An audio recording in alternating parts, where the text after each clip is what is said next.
It's really cool. All this It's stuff. really cool, man. It's Yeah, really cool. I can see cool. all these things on the watch face. So cool. Adam Curry, John C. Dvorak. It's Thursday, September 20th, 2018. This is your award-winning Gimbo Nation Media Assassination episode 1070. This is No Agenda. Still stomping around the old country and broadcasting live from the Garden of Amsterdam here in the Dench Music Studios in Loudon, in Gitmo Nation Lowlands. In the morning, everybody. I'm Adam Curry. And from northern Silicon Valley, where I'm awaiting the Zephyr, I'm John C. Dvorak. It's Crackpot and Buzzkill in the morning. That's right. It's another Thursday. Zephyr show. If it's Thursday, it's No Agenda. Now twice a week on Thursdays. So you're still in the EU. Yes, I am. In the Netherlands, to be exact. In some town I've never heard of. Yeah, you have. I've broadcast from this studio before. Laren, Laren. It's just south of Amsterdam. It's where all the rich soccer players live with their wives. Ah. So you have a lot in common. Harsh. So unnecessary. So, no, wait, let me get it straight. How did you get there? Did you jump in the Hadron Collider and poof, showed up in this place? No. Just boom. Actually, our trip changed somewhat.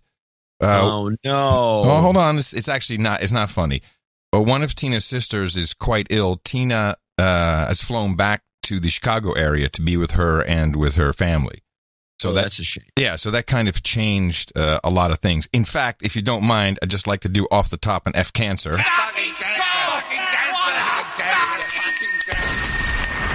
You've got karma. I'm told that stuff does work, so I don't want to leave any stone unturned. So that's, sadly it kind of changed everything. And so I'm here, and I go back on Saturday. So you never went to the Hadron Collider? No, didn't get to the Hadron Collider, no. Oh, well, that's good for another time. But we did have a nice train trip from Zurich to... from Luzerne to Zurich, and then we flew from Zurich to Amsterdam. And another interesting train ride. The train is kind of convenient. Well, that's because the places are close to each other, and there's lots of trains. Yeah, and it just kind of works. I don't know. There's no drunk people. I don't know. Maybe I haven't been on the wrong trains. But something that was kind of, and it just struck me as odd. I'm not quite sure if I'm seeing it the wrong way, but you order your train tickets online, which is pretty simple to do. And then they do force you, this would be Tina in this case, to download an app. If you can't print it out, you have to download their app, and then you have to import your tickets into their app, which is pretty much showing a PDF on their app, which I think just probably could have just shown a PDF. Well, you have a QR code. And so when the conductor comes by to check your ticket, it just seems so, I don't know if it seems odd to me that you're showing your QR code on, in this case, the keeper's smartphone, and the conductor is scanning the Q code with his smartphone. Just seems like, isn't that meant for, people who have no relationship together, whereas we already have a relationship because we purchase tickets and we have the app and all that? Is it just me, or is it actually super modern? Well, you confused me with whatever you just said. Okay. So instead of scanning, like at the airport where you put your phone under a scanner, I don't do that, but you can do that. Now you have the conductor, he's scanning with his, I don't know, it's just like a weird air gap thing to me. I don't know if maybe I'm just seeing it the wrong way. It felt strange. Do you think that what would you propose as a alternative that would be more efficient and make more sense to you? Maybe we just get right on the train, just like a plane, like you scan it, you're done. Why is the conductor still there? What's the point of him to come by and scan the phone? I've always wondered that myself. I mean, it's old. I remember old school because you still had conducticked come by and click your ticket. They come by, they click the tickets, and they poke a hole in each one of them. Yeah, exactly. And it's kind of cool. And then they stick it in a little sticker thing at the top of the seat where people could steal. It's been a while since it worked that way. Yeah, but they can still do that in some Eastern European train systems. Yeah, and. Yeah, I know. They should have just a little kiosk at the right at the door, and maybe only have like 8 doors you can go in, or 6, or 5, or 2, whatever, or every door. What difference does it make? Well, each one of those things costs money. Oh, okay. It's probably government run, and there's probably a union for the conductors, and I'm sure they like their job. The guy was very friendly. Nothing wrong with that. Nothing wrong with that. Maybe it's just a way to check. Could be. I learned a couple other things. I got a lot of feedback on the bikers that we were seeing, kind of these middle-aged guys, a little overweight, and with all the garb on. Clearly they had their bikes flown in, or they rented them locally, and they're all running around. This is a big bone of contention with people in Italy and Switzerland. They really don't like them, and they have a name for them: mammals. Which is mammals? Yeah. Why do they call them mammals? What is that a reference to? It's an acronym, MAMILS, an acronym for middle-aged men in Lycra. Wow. Mammals. That's a good one. Yes, mammals. Something else I've noticed, this was very unique to Switzerland. Hotels, stores, anywhere you go, the doors all open inward, which I think is at this point a building code violation in the United States. Oh, very few states allow it. If you have that in California, they'll give you a big ticket and make you fix it pretty quickly. They'll shut you down. It's really, of course, for Americans walking around, you want to walk in somewhere, you pull the door, you almost rip your arm out of the socket. Oh, it's push. But do Europeans, have they never had people die inside a venue where the crowd tried to get out and the door was inward and not push outward? I guess. I mean, it makes no sense. I don't know why you'd have. What's the rationale for having it open inward, except for maybe if you open it outward, somebody walks into it? I mean, that's the only. Yeah, but for safety reasons is the way reason you do it. I don't understand it. Yeah, but I've noticed this myself, by the way. And I only kind of noticed it in Switzerland. I don't know if it's in other European countries. I don't think I've noticed it that much in the Netherlands. There's a lot of revolving doors. I noticed it in London when I was in London last year. Okay, so we get to the Netherlands. The only thing the Netherlands can talk about right now in all the newspapers everywhere is Glennis Grace, who didn't win the America's Got Talent. I know you don't watch, so I'll fill you in. There's a Dutch singer, Glennis Grace is her name. I know her quite well. In fact, I think she sang at one of our parties, 100 years ago. She's a very good singer, and I think maybe she won she's quite well known. She has a career in Holland. She's from the Netherlands. She's from Holland. Well, then what's it got to do with America's Got Talent? I know, but that's why it's so interesting. So she's over there. I guess she has temporary residence, and she got on the show, and she got all the way to the finals, and everyone here was like, "Oh, it's the Dutch girl making it to America's Got Talent." As far as I know, she doesn't live there. She might. I thought she always lived here. And she didn't get through, but this is the national pride that she got all the way to the finals. Yeah, it's fascinating. Mm-hmm. Well, I'm just saying that's what everyone's talking about. But here, I have not much better what we're talking about. I did watch the Emmys. You missed that. I have two more things to mention in my report, and then I desperately want to hear about the Emmys. No, I want to hear. I want this European report to continue throughout the show, but you can load up if you want. I'll just give you the one on Amsterdam. I have not been to Amsterdam really in the city, and we went last night for some dinner for, I don't know, maybe a little under a year. I got to tell you, there are too many bicycles in Amsterdam. It has now, and I'm not talking about people riding bikes. That's bad as is. There's so many bikes. They are parked everywhere. You can't walk on sidewalks. You can't cross, a little island where you would, have, if you're crossing a 2-lane road or something, you can, bikes everywhere. They've just been pumping bikes into the Dutch economy, and they haven't, gotten rid of any. It's insane. I've never seen it like this. Everyone's talking about it. And there's also dockless and dock bikes. It's crazy. They've overinflated bicycles in Amsterdam. That's ridiculous. I mean, it's this like is China. Supposed to be the country that has adapted to the bicycle culture. Now, what you're telling me is that it's not working. Now, here's what happened. I remember when there was this big push. I'm sure we talked about it on the show. We want to make we want to make the city much more for pedestrians and bikes, and we want to kind of push the cars out. So they flooded all the bicycle infrastructure, more bikes. didn't really do much to stop the flow of cars because, you still need deliveries, trucks need to get through, business has to be done. So now no one can move. You got bikes to the left of you, bikes to the right of you, bikes on the sidewalk, bikes on the bridge, bikes. And then the tourists who somehow think that I can bike like the Dutch, but it's just kamikaze pilots. It's ruined. The city is ruined. And I blame it on the policy of, more bikes. It was too much. It's gone crazy. Take some pictures. I have some. Definitely. It's just insane. I want to see pictures. Yeah, I'll send them to you. We'll have them for the next newsletter. I'll be back for the next Thursday show on Sunday. So the next Thursday.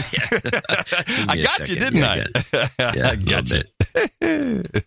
So you'll be back on Sunday? Yes, I will. So will you flying back tonight, tomorrow? No, Saturday. Because tomorrow I'm going to go see Christina, who I haven't seen yet because everything kind of got pushed back at some other. I thought she's in Rotterdam. She's in Rotterdam. Yeah, I'll have Taxi Eric drive me or something. Oh, I thought you were going to take a bike. I'm still here trying to, to exit this damn podcast. I'm trying to find an exit strategy. Just get on a bicycle. That's your exit strategy. Okay, sure. Are they just laying around? Anyone can pick one up?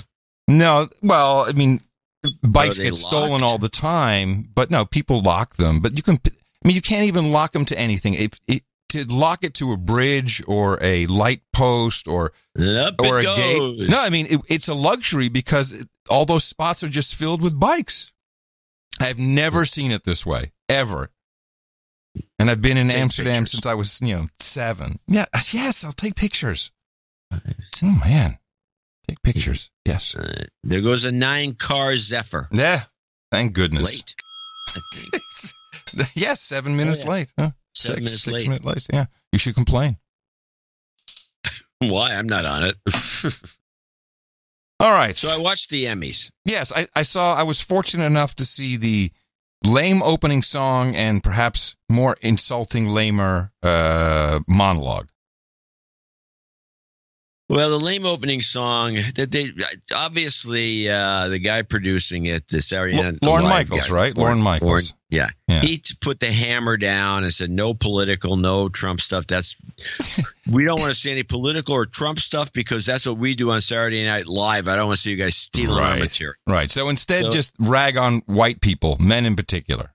So there was a little bit of that. It wasn't that bad. I thought the thing was pretty mild politically, but I got annoyed by a couple of things. Not politically, John. I just thought it was insulting. It was too many white people. Oh, white people. Oh, white people. Oh, yeah. They were doing a lot of material about and the show is, I would say, overrepresented by the black community. Yeah, but not in the winner's circle. Black presenters, including guys like the couple guys. It was all Saturday Night Live people. Yeah. It was ridiculous. But not in the winner's circle. There weren't too many black people. What I could see, seems like they lost. Well, whatever. The point is that a couple of things that galled me. They had, I think, 4 writers' awards, and except for the last one, writing for a drama, they never mentioned the names of the writers. Huh. Even though it's a writing award. Yes, they mentioned. They showed the name of. They just played a clip, showed the name of the show. No writers. They didn't mention the writers. They never said directed by. I mean, when they said directors, they mentioned the guy's name at the front. They said so and so and so and so. Zachary. Directed such and such. They put these guys' names out there. No, for the writers, they never said anybody's name except the winner.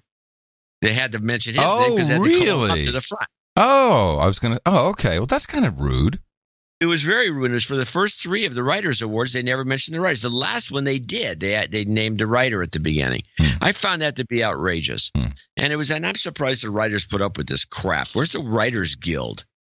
And then the other thing that was Wait, stop, Sessa. How were the ratings? I didn't check the ratings. Nice report. Couldn't have been good. It was a terrible show. I'll check the rating. Keep going. The entertainment was lame. The song at the beginning, like you said, was stupid.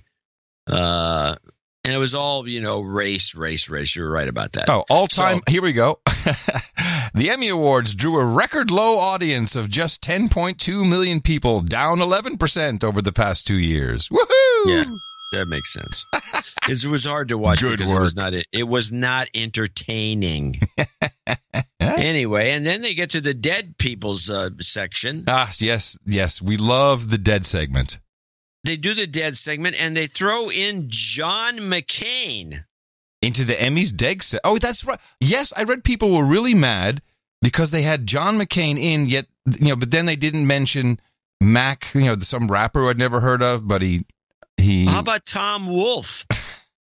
Anybody. How about Tom Wolfe, the writer? He did a TV series in the 70s. He died. He was a famous novelist. He did the electric Kool-Aid acid test, Bonfire of the Vanities. He was a famous writer on television all the time. No, he gets snubbed. Another writer snub, I might add. Huh. Lorne Michaels, I think, just doesn't like writers. They're probably getting in the way. They're not that, they're a pain in the ass. I have no idea what it is, but there was obviously this, and I didn't see a lot of dead writers besides Tom Wolfe. I'm sure there's a lot of dead, except for Neil Simon. Yeah, duh, you can't leave him out. But there's other. This is really, I thought, a snub to anyone who wrote for a living in that business down there. Have you heard anyone else complain about this? Is anyone on Facebook talking about it? I don't have Facebook, so I have no idea. All I know is that I'm talking about it. I'm just asking. And so Tom Wolfe is left out, but John McCain, they threw him in. What does he have to do with anything? And are they going to put every dead politician? Politicians die a lot. Yeah, in really unfortunate ways sometimes, too. And so what's the point of this? And so I thought that was one of the messages. That was a political statement. That was Lorne's political statement. And then he also, when he had the nominations for best, comedy actor, they had apparently Baldwin got nominated for doing his Trump. Mm-hmm. Oh, of course. Saturday Night Live. And so they had a big giant picture of him doing Trump with his lips out. And so that was, I think, something of a political statement. But the rest of it, they kept it on the QT. But that John McCain thing was like, what was that all about? Well, does he have an IMDb page? Let's take a look. I'm going to take a look and see. John McCain, IMDb. Let me see. Well, I'm sure Tom Wolfe does too, but he didn't get mentioned. And Tom Wolfe's more famous in the Hollywood circles than hold on. He's been a guest on Saturday Night Live multiple times. Lorne produced the show. Hello. That's how he justifies it. He has 2 writing credits for Democracy and Faith of My Fathers. This is the I'm just saying. There's got to be a million people that rank to that level. It should have been on the death list. It's ridiculous. John, when you go, I'm getting you on in the dead segment. Yeah, do it. Podcaster, say on the bottom.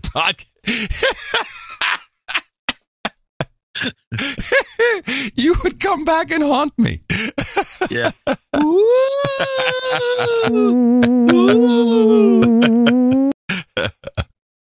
Nice. All right. So that was it. That was. I didn't have much to report. That's the I review. thought the set was very boring. Mm-hmm. Where was it? Was it L.A.?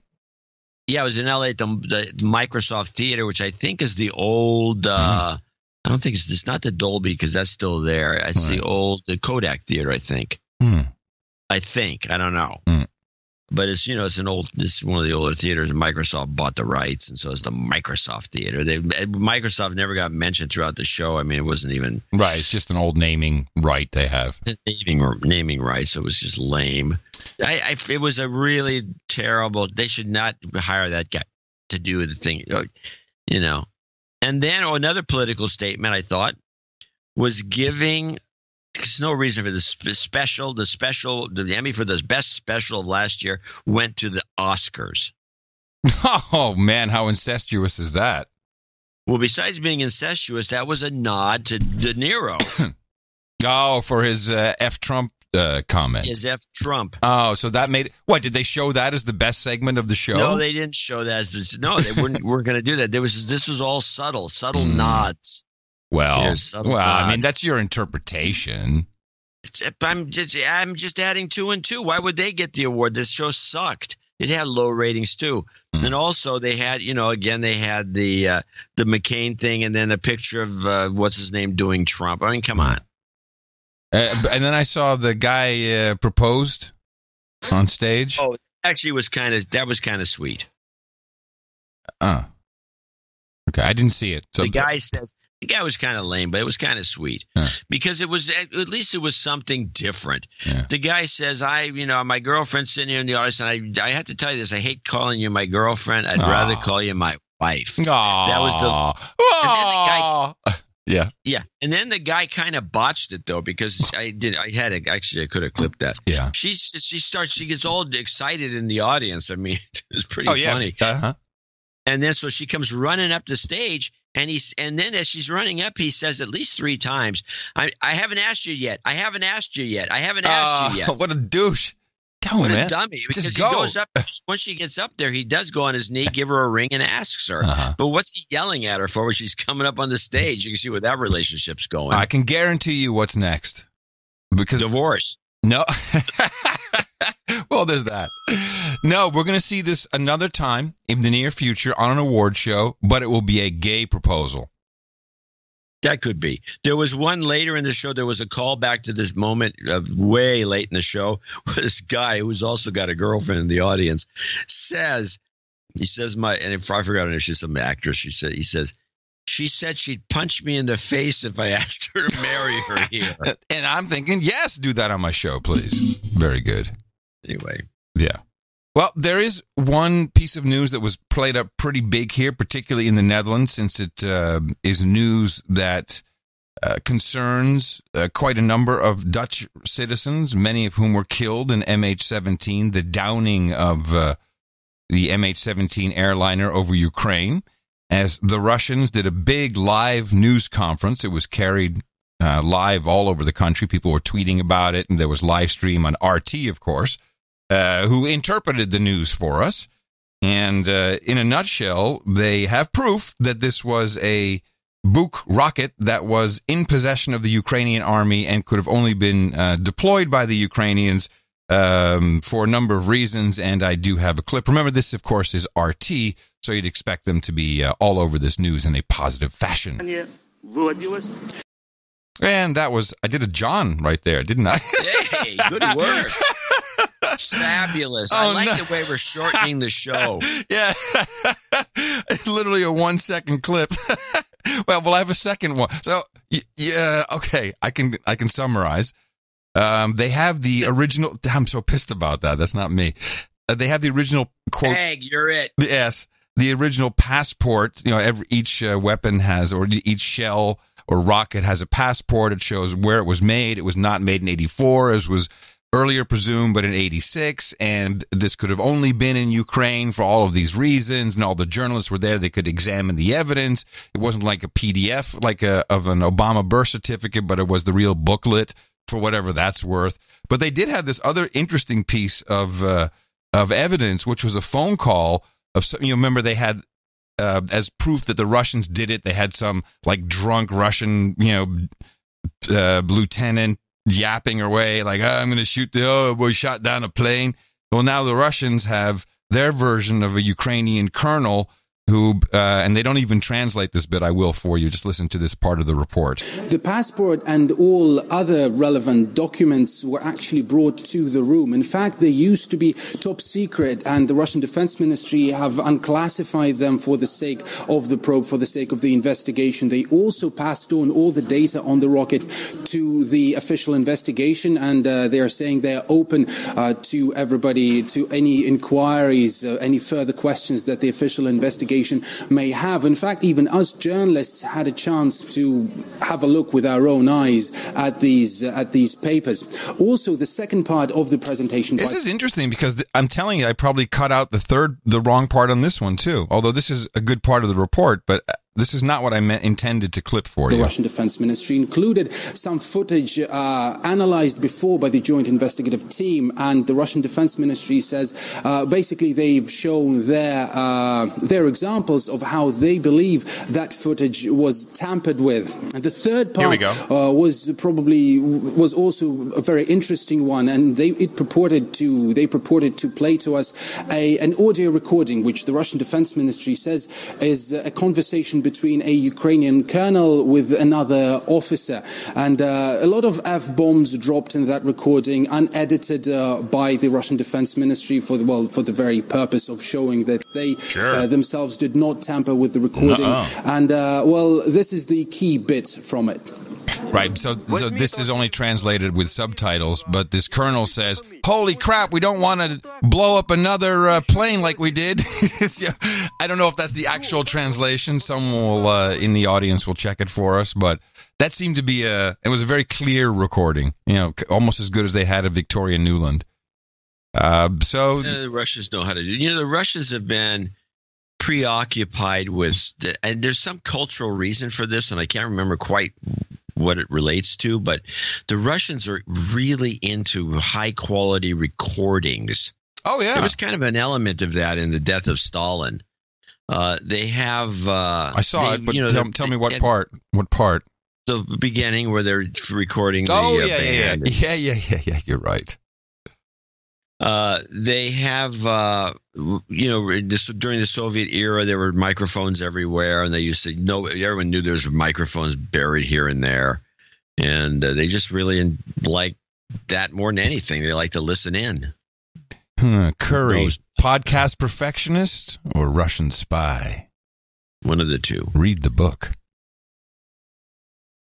Anyway, so it's good. Well, I kind of believe the Russian side of this because of the length of time it took to rig the report.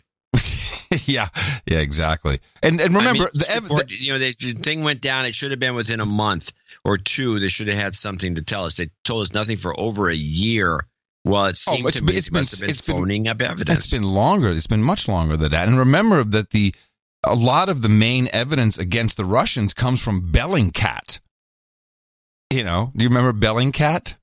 Yeah, with the upside down C ? Bellingcat is the blogger who has a little group, and he's kind of like the Snopes of MH17. Yeah. Yeah. Exactly. So, I don't know. The whole thing is sad, and in the Netherlands, people just been shut down by the debate has just been quashed by the politicians and the mainstream media. Shut up. You don't need to know.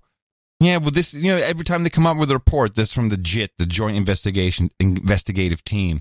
Well, we think this is it. We're pretty sure. We'll know in the next update. Then it's 9 months. Yeah, well, look, we have 97% of scientists are on board. We really believe that's how it's going. Yeah. So, yeah. It's sad. The whole thing is sad. What else did I have? I got a lot of BBC World Service stuff, actually. And BBC World Service. Yeah. And, let me see. These are clipped properly. We had a couple of things happen at once. We had the, what's this? Hold on, let me check. For how much? Oh, that's good. It looks like some of my clips got screwed, John. This is, I don't know what's happened here. This is not good. Well, luckily I have two of the three. It's the tariffs. Trump increased the tariffs on the Chinese. Yeah. It was pretty big news over here. Did anyone talk about it in the U.S.? Well, they tried to talk about it a little bit, but it seems that the Kavanaugh stuff was getting more traction because now apparently, if you listen, Paul Krugman wrote an editorial in the New York Times, the famous Paul Krugman calling Kavanaugh obviously smarmy. They're really going after this Kavanaugh guy. I'm going to have to give you the kudos on this because I was... Well, actually, I have some clips of Trump that I think really prove the theory. Back off. Yep. I want to make sure that people know what I'm talking about. You had the theory that this guy was a straw man. He was going to be thrown to the wolves. Yes. And he was going to be chewed up, gobbled up, and spattered all over the place. And that would lead into giving a leverage to the Republicans to moan and groan about this because he's probably not guilty of anything. Right. And he's probably a pretty good pick, except for some elements that you saw that you didn't like. Yes. Which I agree with. Well, and remember, it was the report we had is that Trump's sister, who's a judge, had said, no, this is the person you want. And I forget, it was the other person. Not the Kavanaugh, but the second pick, and now I can't remember for a second. There's two other ones, including a woman. I think he's going to throw the woman in there next. Might, but the way we interpreted it at the time was Kavanaugh is not meant to become the next Supreme Court justice. He's not meant to be confirmed. And yes, and it also balances the budget. Okay, we screwed you on Gorsuch. Right. Now you screwed us on Kavanaugh. We're even. Yes, and I think this. I have 3 clips here of Trump. One of those helicopter. I'm getting on the helicopter to go to North Carolina. Stand up. Press gaggles, and I think the way he speaks and the answers he's giving, and what he's giving Kavanaugh all kinds of. Well, have a listen here. Well, I would let the senators take their course. Let the senators do it. They're doing a very good job. They've given tremendous amounts of time. They've already postponed a major hearing. And really, they're hurting somebody's life very badly. There's a lot of this hurting his life, his family, a lot of this like, hey, man, if you want to bow out of this is a good time to do it. And it's very unfair, I think, as you know, Justice Kavanaugh has been treated. Yeah? He's painting the Democrats as a bunch of a-holes. Oh, wait. Oh, no, it gets better. It gets better. It's very, very tough. And his family, I think it's a very unfair thing, what's going on. So we'll see. But I do think this. They've given it a lot of time. They will continue to give it a lot of time. And really, it's up to the Senate. And I really rely on them. I think they're going to do a good job. So a lot of this time, don't worry, no rush, take a lot of time. And then there's still more, it's hard for his family. It's really tough. I mean, just think of, and it's true. I mean, it's going, these guys being pulled through the ringer here. I think he's an extraordinary man. I think he's a man of great intellect, as I've been telling you. And he has an unblemished record. This is a very tough thing for him and his family. And we want to get it over with. At the same time, we want to give tremendous amounts of time. He's trying to communicate something here. If she shows up, that would be wonderful. Oh. If she doesn't show up, that would be unfortunate. That would be not so. Well, let's really go in and let's just go for the kill and blame the Democrats for this horrible situation we're in. Look, if she shows up and makes a credible showing, that'll be very interesting, and we'll have to make a decision. But I can only say this. He is such an outstanding man. Very hard for me to imagine that anything happens. Well, I'd have to see what she has to say. I've given her a lot of time. The Senate has given her a lot of time. A lot of time being given. We continue to give her a lot of time.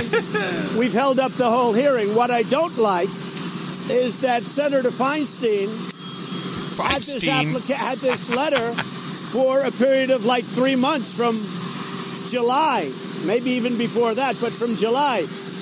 Why didn't Senator Feinstein bring this up at her meeting with Judge Kavanaugh? Why didn't the Democrats? They knew about the letter because she was showing it to Democrats. Why did they wait till everything was finished and then bring it up? That doesn't look good. No, that doesn't look good. Yeah, that's a good question. Yeah, I'm now totally on board with the thesis that this poor bastard is just getting. It sounds to me like thrown to the wolves. Yeah, but it's who actually leaked her identity or this letter?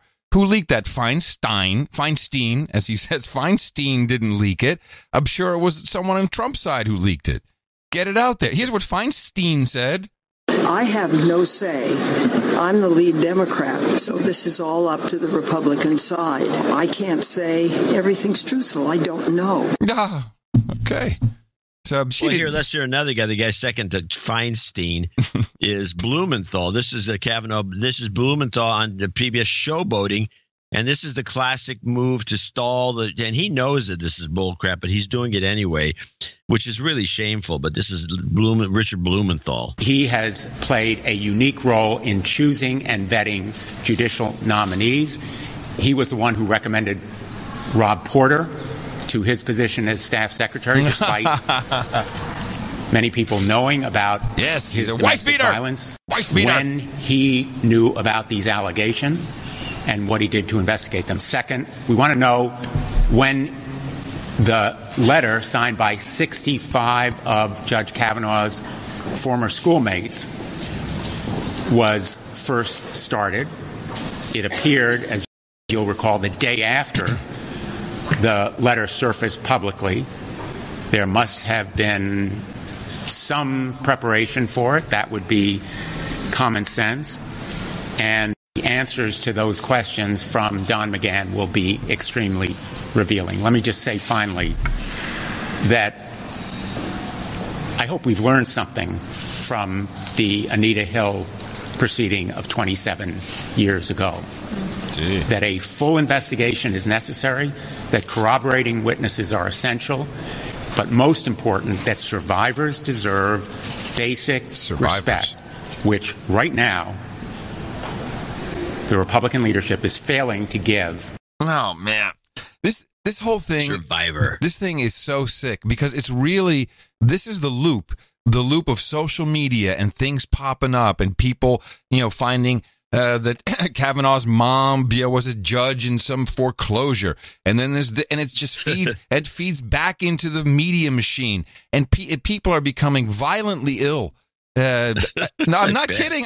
Listen to this is Senator Mazie Hirono. I don't know where she's from. The worst. The woman is violently ill. Of course it helps that there are women on that committee, but you know what? I expect the men in this country and the men in this committee, and many of them, believe me, because we all signed on to this letter to demand an FBI investigation, but really, guess who's perpetuating all of these kinds of actions? It's the men in this country, and I just want to say to the men in this country, just shut up and step up. This is an illness. When a senator speaks this way, and I know it's an illness because if you saw this clip, this is where it ends. But right after this, I'll actually roll it back just a tad here. You'll hear she catches herself like, what the hell did I just say? In this country, and I just want to say to the men in this country, just shut up and step up. Do the right thing for a change. Okay, you can see I'm a little upset by this, the unfairness of it, but you have a second question? She's completely off her rocker. You can see I'm a little upset by this, but she realizes it, but she's ill. This is not normal. It's not normal behavior. Yeah, did you hear Barbara Boxer? Our friend, Barbara Boxer, the masher? The hitchhiking masher? Can I say that? Can I get sued if I say that? She was a masher, but maybe. Well, she was always trying to she was always hitting on guys. The hitchhiking hookup-er. Sorry. Hooker. Trying to hook up her. I'll forget it. Here she is. This woman is to be believed. Now she's talking about Anna Eshoo. Well, hold on. Stop a second. Yes. What has Boxer got to do with anything? Hey, Kamala Harris took her job. She's on MSNBC providing commentary. And she's talking about Dr. Ford and Anna Eshoo. You looked into Anna Eshoo. Oh, Anna Eshoo's the worst. Who is she? Who's Anna Eshoo? She's one of our representatives in the state of California. All right. So Anna Eshoo has vouched for Dr. Ford, and Barbara Boxer says this. This woman is to be believed. Anna Eshoo is one of the most incredible people I know in this world. She has a heart of gold, and she's sharp.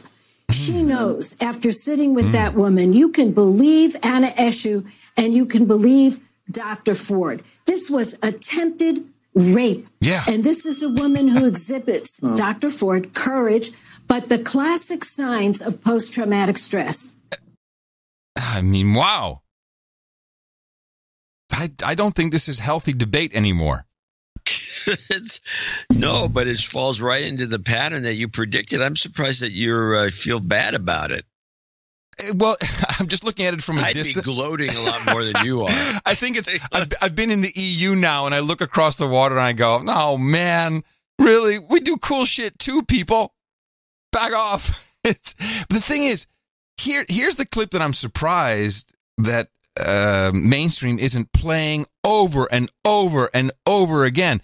This is Kavanaugh in his own words. But order the FBI to examine the accusation that Kavanaugh categorically denies. The judge here in 2015 reflecting on a saying among his high school classmates. What happens at Georgetown Prep stays at Georgetown Prep. That's been a good thing for all of us, I think. I mean, come on. That's gold. That is gold. You're right. They should be playing that. Why aren't? I mean, it's very odd to me. And you see, on Fox News, it's all like, yeah, she should speak. Let's get all this. It's like they've all been instructed. This guy, he cannot become scope. We want to draw it out. It's got to take. And this is the Republicans, the Fox News station. The Democrats, like, he can't be, and they're like, yeah, take your time, do as much as you want. This is bizarre, man. There's something amiss here. This is not normal behavior. There's nothing amiss. It's going exactly as planned. Yeah, you're right. Yeah. Well, I'm glad I called it. Although, I am too. The best part of this is the memes. I'm surprised you called it, and then you're like, after you've already, instead of spiking the ball, you're saying, I don't know, maybe we should bring it back and run to play again. No. I'm not saying that. You're like the reluctant touchdown scorer. Because I don't know, ref. Do you think I actually got in? I'll tell you why. The ball. You tell me. I'll tell you why. I don't get it. I'll tell you why. This is too on point. I'm doubting myself. It's too on point. It's so exactly what we predicted. I'm doubting myself now. How can this be happening? Where's the hitch? I'm not seeing 10 years of experience. Well, what you might be doing, you might be looking for the meta. There may be something you might be right. Yeah, I think and that. What you're worried about is that this is going so smoothly that it can't be just this. Something else is. Yes, exactly. Something else is a part of this. That's a very common no agenda phenomenon. Yeah. Okay. Well, thank you for helping me through that. Yeah. The doctor and it's possible. is now, there's something more to it. Yeah. All I know, there's the one thing I'd like play. The last thing I guess, yes, the FBI can look into a clip, which is a long clip from CBSN. The FBI, what are you hearing from your sources? Because in the case that this is a he said, she said, people are immediately jumping to maybe she's asking for an investigation because she wants to delay things. Maybe she's asking for an investigation so it's not just a he said, she said. Because even Mark, who's in the room? Mark Judge, who's in the room, while he said it didn't happen, he's not willing to testify. Yeah, Stephanie, my sources are frankly presenting another view than the one you just heard from Bill Gavin, which is that the FBI absolutely could investigate this, not as a criminal matter, but as part of their role background checking federal nominees. But they could only do that if the White House asked them to look into this allegation. And if the White House did ask them to do that, they would be perfectly capable of shedding some light on this. In fact, they have people who do nothing but interview sex crime victims. They have trained interrogators. And as you said, there are witnesses in this case, Mark Judge, and there's another woman who's on Twitter saying she was a classmate of Dr. Ford and that this incident was discussed. Now, I asked The Hill, and they said they don't know whether that's true or not. That's the kind of thing that the FBI could investigate. They could find people who knew these folks who were classmates. They could try to triangulate. Did this party occur? Did people talk about this? Even though, it obviously was many, many years ago, but the FBI is fully capable of at least shedding some light on this. I'm going to triangulate that, Bora. Triangulation. Well, you know what? The White House has to. The FBI supposedly, this is what I remember. Well, Trump said that they investigated him as part of their background 6 check. times. Yeah. They investigated this guy 6 times thoroughly. Is that true? And they never came up with anything. Well, so this is kind of an insult how do we know that's to true? the FBI. How do we know it's true?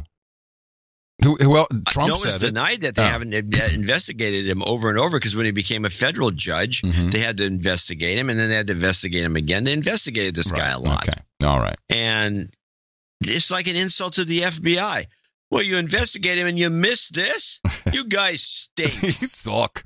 I mean, the FBI can't be happy about all these complaints. Hey, it's a twofer. Trump is not only getting exactly what he wants, but he's also screwing the FBI a little extra. Yeah, without him having to do anything. Yeah, twofer.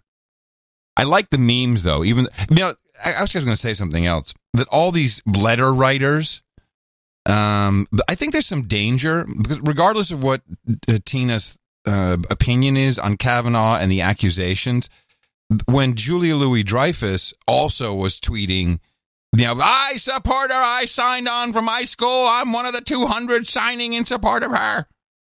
Tina said, I don't want to read the letter because I'll have trouble watching the show. Not regardless of the opinion, just the fact that she's doing it. Just be on television. Do your show. It's a great show. Don't ruin it. I think there's collateral damage that people aren't thinking about. Well, the other thing is Julia Louis-Dreyfus is one of the richest women in the world. She's a billionaire. She's the inheritor of her dad, and you can look him up on the Wikipedia, who in 2006 was worth $4 billion, and that was 12 years ago. Yeah. He only died recently. So she is like an aristocrat, not only just an elite, but an aristocrat who decided to go into acting as a lark. And she's a comedian. She was the funny Dreyfus in the family. Let her do her bit. And so they tolerated her. But it's like, it's a ridiculous situation with this woman. she's the one who should get out of the way. So she has her nerve. So she's the punchline to the aristocrats? Okay. I sat on that one for a moment. Well, I think just the collateral damage that show business people are now going to witness if you keep John Legend's going to see this too. That's how the machine works. You use the machine for promotion over and over again, or whatever your message is. At a certain point, the karmic wheel reverses and the shit spits back at you. I've witnessed this myself. Grinds you up. It does time and time again. It doesn't always come back instantly. It can be years later, but you will get shit spewed over you from the machine, and it happens to everyone who uses it. Thank goodness we just have a little podcast. We're podcasters. We are podcasters. So I like the memes though, even though it's a sad topic in general. The ridiculousness of the accusation. Like, I don't really want to say who I am. I don't remember exactly where it was. Don't exactly who else was there. I kind of remembered what happened. So now people, and it was when I was very young, people are doing memes all over the place, such as this one. So, this is hard. So Maxine Waters, about 25 years ago, when I was 2, somebody had took me to a Maxine Waters rally or to her.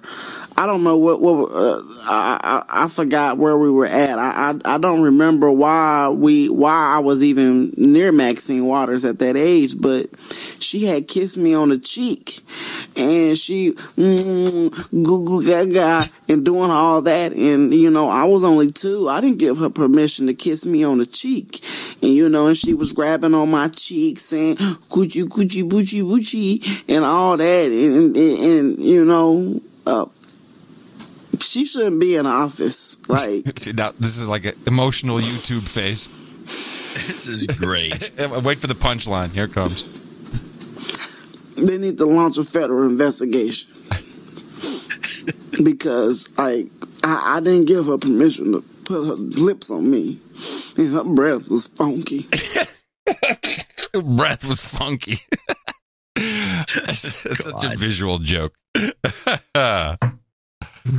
Yeah, I think that's kind of funny. But and that's pretty much what's going on. But this re-sparks the hashtag Me Too. We have all kinds of Me Too stuff in the news again. In fact, I should probably hit the jingle. And now it's time for your sexual harassment update. I think you have a clip, and I'll probably follow it up with my clip on Cody Wilson. I think you had a clip. Did I see you had one? What clip do I have? What does it say? The sexual assault against plastic gun guy. Oh, yeah. The Cody Wilson guy got a sexual assault. It's very sketchy. But it starts off, it starts off talking about how he's in Taiwan, and they make it, the way they play it, this is CBSN, the way they play it is though it's suspicious. Yes, he's in Taiwan. Even though he says he goes there for business, but he looks like he might be trying to escape. The guy makes stuff that runs on 3D printers. Taiwan is one of the places you'd go to talk to the manufacturers, or maybe so you can get in on what they're up to in the next generation. And you say, that's good that know that you guys are doing this. Is what you do. You go to Taiwan or China to talk to the guys about their next generation products. Police say they do not know why Wilson went to Taiwan, but that he travels there frequently for business. Wilson is the owner of a company that sells blueprints for untraceable 3D printed guns online. A judge ordered him to stop selling the plans, but he's since found a loophole. If convicted of sexual assault, Wilson could face up to 20 years in prison. Hold on, let me play my clip. That's a little different. Hold on. The man who tried to sell blueprints for making untraceable plastic guns is now accused of sexually assaulting an underage girl. By the way, this is completely not, the truth. This is not the story, but Shep Smith is just just how the story goes. The truth gets twisted around. Cops say Cody Wilson met the girl on a dating website called Sugar Daddy Meet and paid her $500 after he had sex in a hotel room in Austin, Texas. Investigators say they have surveillance video of them getting off an elevator together at that I'm shocked I'm not aware of Sugar Daddy Meet in Austin, Texas. I'm shocked, I tell you. Hotel. Yeah, I would be if I were you. The alleged victim told police Wilson bragged that he was a big deal. We're still waiting to hear from Wilson and his attorney. It smells like a setup and a honey trap to me. They find out the guys, because, you've seen these sites, sugardaddy.com, and and these sugar daddies support these women with rent or whatever it is. And then, if you believe the testimonials and the articles written about it, a lot of these guys don't even want sex. They just want to have cute girls hanging around, whatever their deal is. Maybe this guy was into that, and then they set him up. Well, he seems to be set up for sure. And then this nonsense about him being Taiwan as though he's on the run. He's on the lam. Yeah. And he's and it's 17 is, I believe, the age of consent in Texas, isn't it?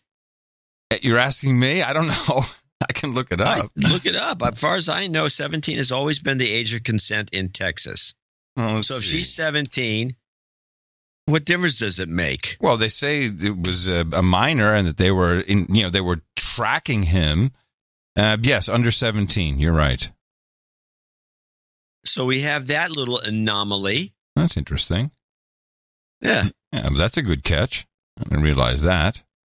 Well, so it's just to make the guy look like a douche. There's some fed working in the bureaucrat in the just dark state or whatever you want to call deep it. Some state. Fed He hates this guy because he got screwed over because Cody got out from his little printing business by finding a loophole, which means the law was written in such a way that gave him that opportunity. It's not a loophole. It's not like he discovered something. It was there.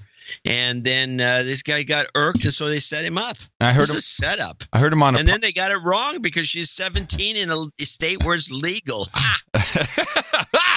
I heard him on a podcast. I should have clipped it where he said, "Oh, they're setting me." He said, "I'm targeted. Something's going to happen. You watch. It's going to happen." So, but I didn't have time to verify when it was when that was recorded and everything, so I didn't clip it. But he knew. He knew it was coming. And then we had another one. Something that was not so much. Well, we'll do that in a second. Let's get to the true hashtag Me Too from Mark Cuban.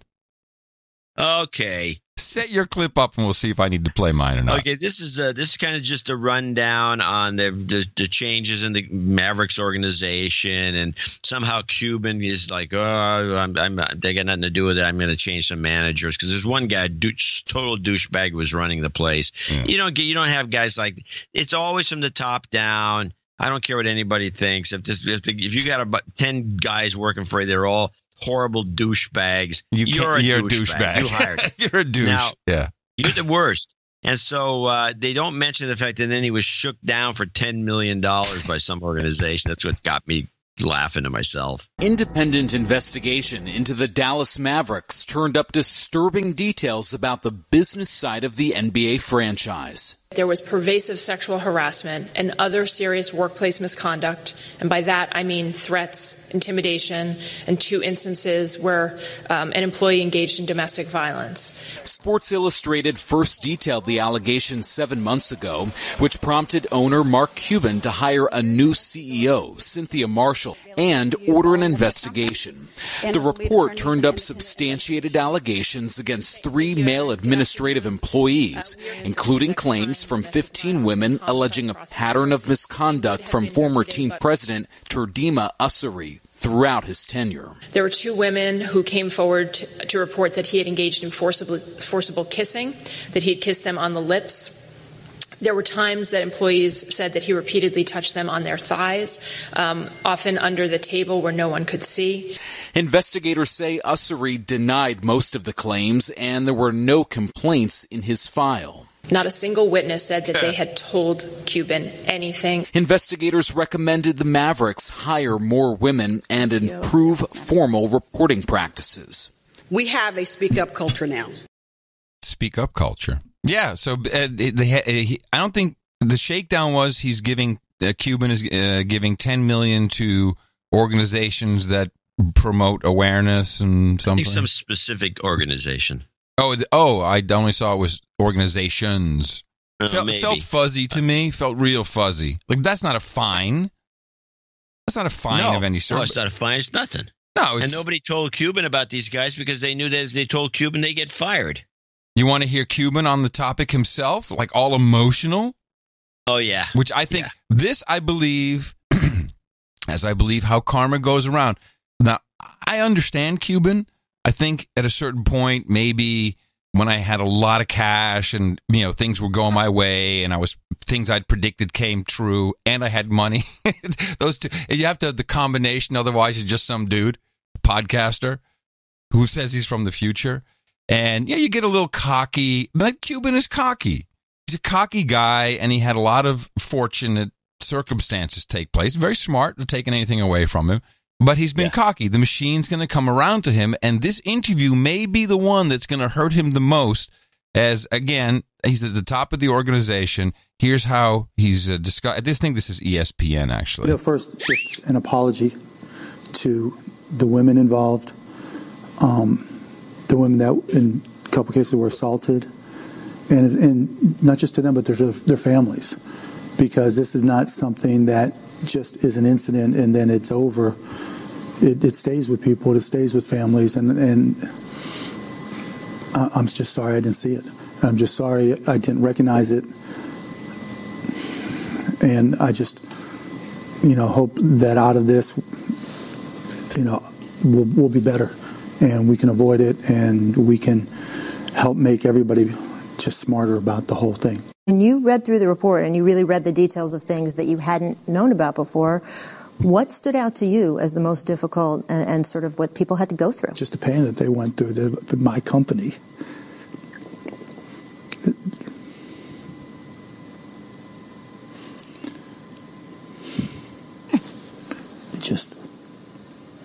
It was the same way I felt when I stood in front of Mavs employees for the first time after this came out.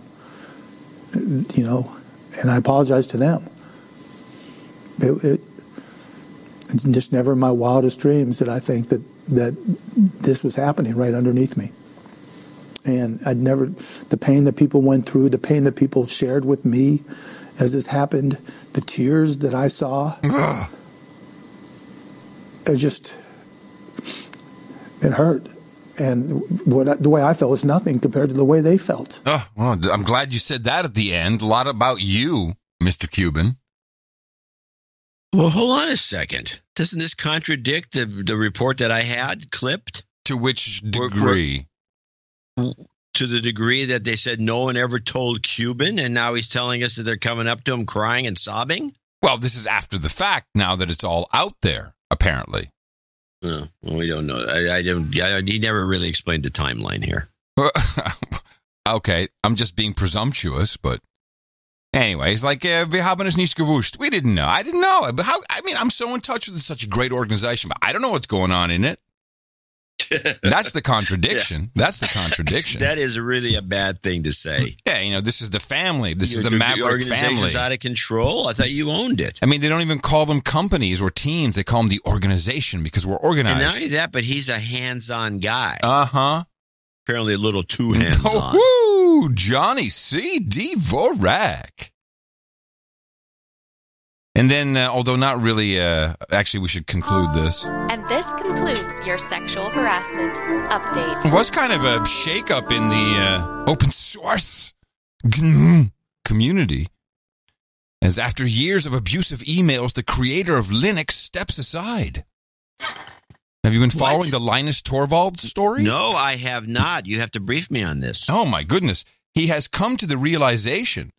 And now, Linus Torvalds, I'll try and summarize.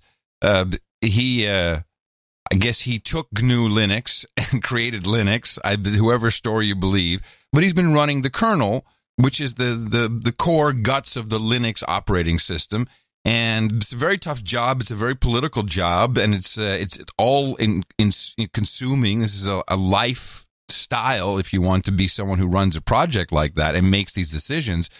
And because it's a committee of one, it's him, as far as I know, there's just lists and conversations. You can only imagine if you've ever seen anything online. It gets crazy. And he would say, shut up and, fuck off and all these kinds of things to people sometimes on these lists. And now all of a sudden he's come to Jesus, maybe literally, I don't know. And he says that, I've now realized that I've been very abusive towards people and I need to step back and get some help and learn how to be less confrontational. So it's like they activated the chip or something, or I don't know, just all of a sudden something happened in his life, or he came to this realization that he's been abusive. And I'm not quite sure. No one's really sure where this is coming from, other than that's en vogue. Linus Torvalds? Yeah. Wow. Pulling back. Now, I don't know exactly what that means. Maybe he's just fed up. Yeah, it's just a way to get out. I can imagine that, too. Yeah. I can imagine that for sure. I mean, that's what I think Musk is trying to do. Yes. There's more and more I watch Musk. I keep thinking this guy is trying to get out of what he sees as an eventual sinking ship that's just not going to turn the corner. He's got good people. He knows how to hire people. Mm-hmm. He's got to have a bookkeeper who says, look, this is not going to happen. Yeah. We're not going to be able to do this. We're not going to be able to do that. All these promises you've made aren't going to – it may be in some distant future, but we're burning through cash. There's no way. And once the government and you got Trump in office, he might get reelected. He's not going to let these government subsidies continue. Mm-hmm. Oh, no, of course not. Of course not. So it's like the writing's on the wall. Yeah. Yeah, it's probably a better way for the company to go, but they don't have a successor. They need someone, an obvious next in line who has some visibility if he wants to pull that. I mean, even he should understand that. Okay, here's what we're going to look for. All right. Well, we're going to start seeing a name crop up. Yep. Keep an eye out for it. Protege of Musk or somebody who's important to the company or somebody. It's got to be. It's got to be a visionary, though, John. It's got to be someone with some kind of vision, or they just won't. They won't let him go. We'll see. With that, I'd like to not let you go and thank you for your courage and say in the morning to you, John C., where the C stands for Cycles of Bikes, Dvorak. Well, in the morning to you, Mr. Adam Curry, also in the morning, all ships and sea, boots on the ground, feet in the air, subs in the water, feet in the air, subs in the water, dames and nights out there. And in the morning to the troll room, noagendastream.com. Fabulous to have everybody there. It always feels just like I'm back home, no matter where I am. I see those trolls in the troll room and it makes me feel good. And a hearty in the morning to Conan Salada for the artwork for episode 1069, titled That Was German Spam.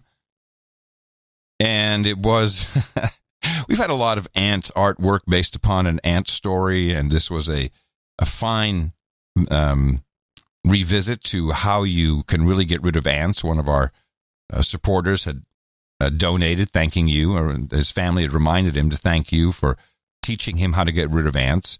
And that, of course, involves the torching of certain elements of the ant family. So they had this is one of the best singed ant corpses I've ever seen on the art generator. It was not very nice work.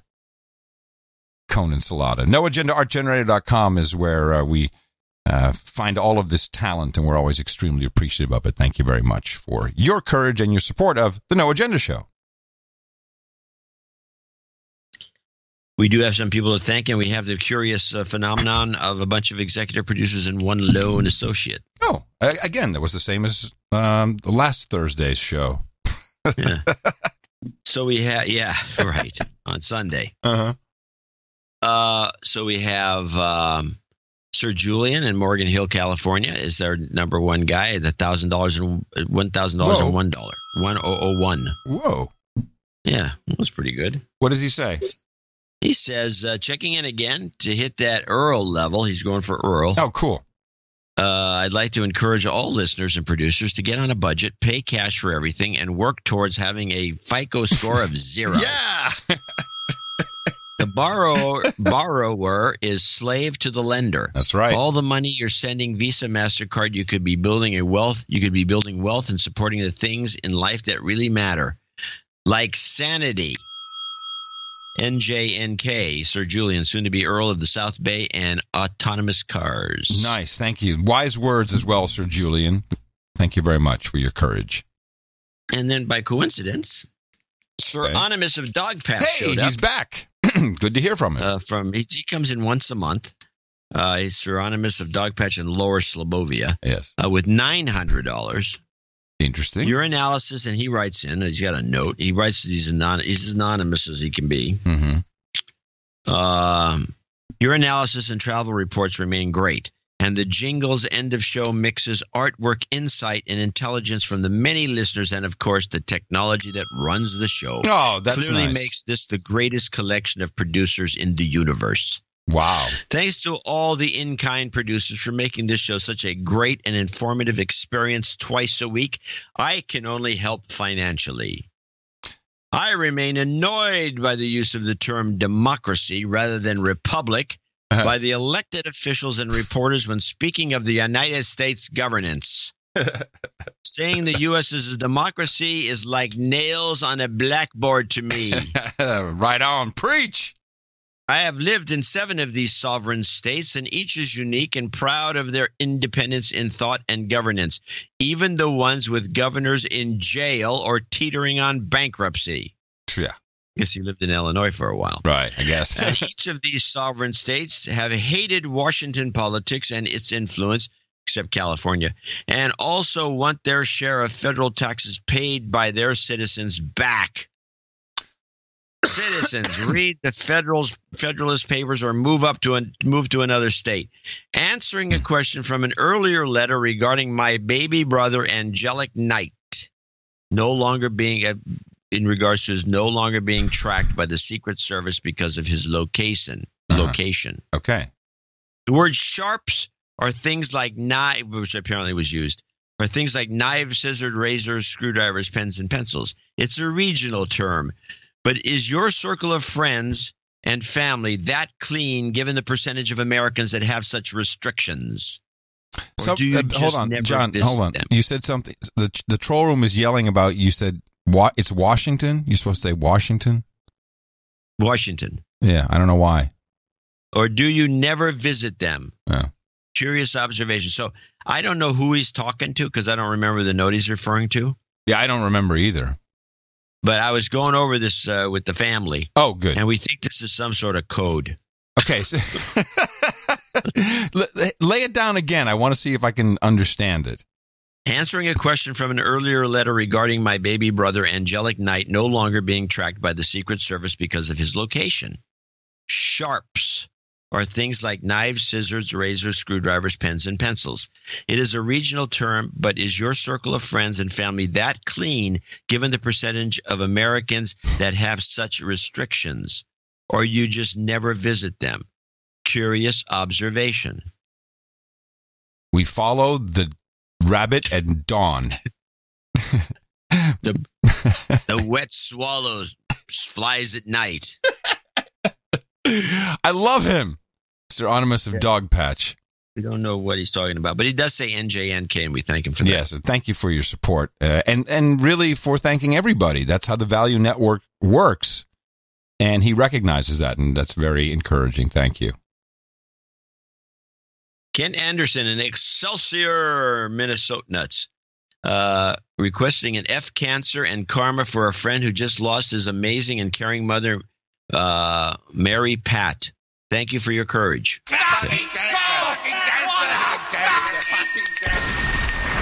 You've got karma. So Kent was 333, and Kaylin Nistor is 333. Cal from Northville, Michigan. It's our Cal. Well, that's part of our executive producer month. Congratulations, Adam and Tina. He's catching up. Mm-hmm. From Sir Cal and the Lavender Blossom team. Yay. And JCD, the Scott Adams interview was great. Thanks for all you do. Yeah, that's Cal from lavenderblossoms.org. For all of the no agenda CBD products. Anonymous in Otis, Louisiana, 333. John C. Dvorak and Adam Curry, Zoe. Salty Hash likes Rhino the Bearded more than Nick the Rat. Oh, it's more code. What is that? That's what I'm thinking. Let's say this again. What is he saying? My wife says, you're going to be knocking at your door. Hey, Jay, make sure to call me if the dad gets carried away by two guys in suits. Reading a bunch of coded material here on the show. I don't know. I don't know either. All I do is read the notes. They write a note. They give us some money to read it, so I'll read it. I don't know. Is that bad? Okay, go on. Quote, Salty Hash likes Rhino the Bearded more than Nick the Rat. I am knighting today to support Nick the Rat. Please knight me, Sir Genewich. I think it's Genewich. Genewich. Genewich. Yeah, Genewich. No, he's in the troll room all the time. Oh, okay, I think it's Genewich. Or on Twitter, I see him everywhere. He's a Genewich, that guy. That guy is such a Genewich. And last we have James Bickhouse, parts of $209.18, and he'll be our associate executive producer. Every year around this time, he writes, I donate in honor of my daughter Elena, who passed on 9/18/2014. Been listening since episode 1. Lots of cancer donations lately, so please tune up the F Cancer jingle. Yes. Thanks, Jim. Thank you, Jim. Yeah, I'm going to hit it again real loud this time, okay? Here we go. 1, 2. I got to put on the boost. There we go. The boost. Well,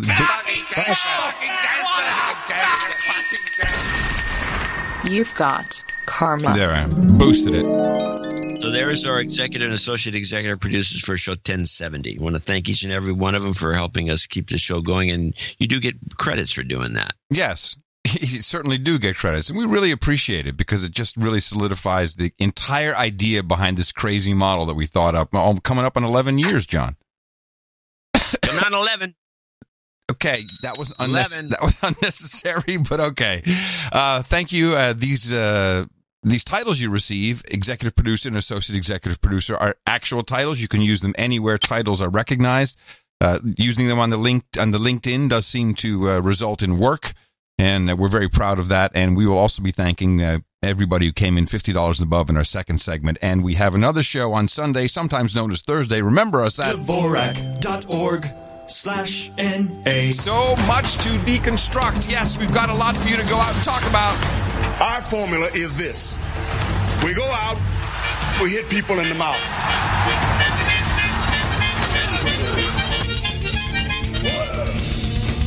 Damn. Shut up, slave. Shut up, slave. Making a lot of noise there, son. Making a lot of noise.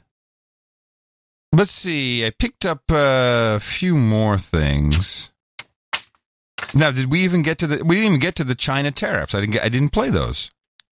No, from the BBC World. Okay, went back to discuss bikes. Right, BBC World. Okay, yeah, that's what was wrong. So I'm missing one of the 3 clips. Doesn't matter. We'll play these 2.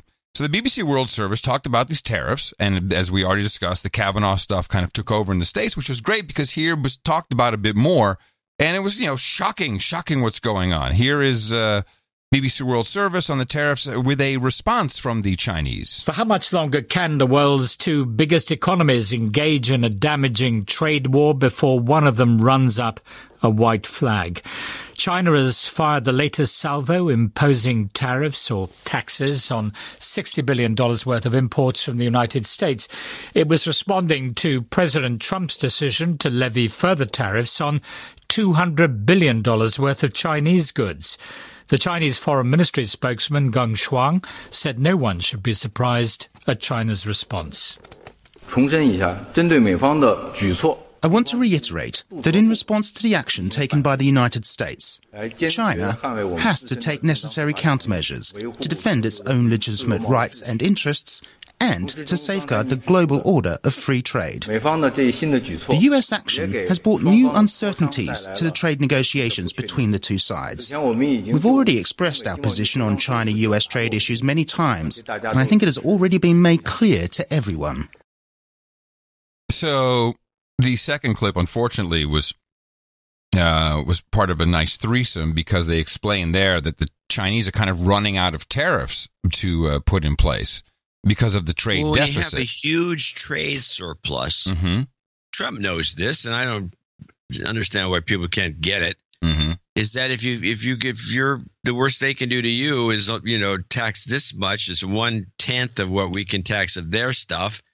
They're the ones that will get hurt the most. It's all obvious. Yeah. It's basically, I think, about 120 billion to 600 or to 600 billion. I think that's the difference in numbers. Yeah, it doesn't seem like a it seems like a no-brainer. It's like eventually you're going to lose. This is just a bigger stick. But, and this was interesting from the World Service, there's a lot of shenanigans going on behind the scenes that is actually much more important. But the other things which have been happening behind the scenes include China withholding permission for a U.S. tech company to acquire a Dutch chip maker that had been several years in the negotiations. And they just simply sat on their hands and did nothing. So they didn't grant permission. That M&A fell apart. The United States has restricted access by Chinese tech company ZTE to key components from America, such as semiconductor chips. And that's caused China's second biggest telecoms equipment maker to virtually go under. So those restrictions on investment, what they could do in terms of how business operate across borders, are far more damaging than tariffs because those decisions can't really be reversed. President Trump could decide tomorrow he's changed his mind on tariffs and they could just be removed. But once a company changes its supply chain, stops the way that it produces overseas or the way it does deals, those decisions are much harder to reverse and actually have much bigger economic consequences. I thought the ZTE thing had been solved. It sounded from that report like there was still an issue.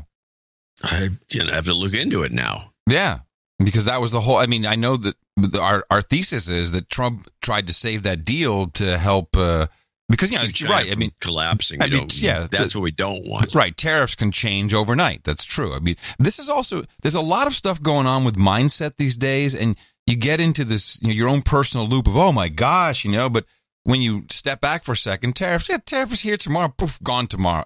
Here today, gone tomorrow. It's a very, very simple thing. What was that first report, though, about the Dutch chip company? What's that got to do with China? Oh, it was an acquisition. And these are big deals. There's an American acquisition of a Dutch chip company in China. I guess I don't know which one it is. Someone knows. Well, what's China got to do with that? I just keep asking the question. Is this Dutch? They do a deal with the Dutch. I really don't. Hey, John, I really don't know. Who's the tech guy here? I'm the DJ, man. I'm just a podcaster. Yeah, that's a good thing to fall back on. Hey, just a few years ago, I was in the 4th grade, man. Right, baby. You know what I'm saying? Hold on. What is going on here? Something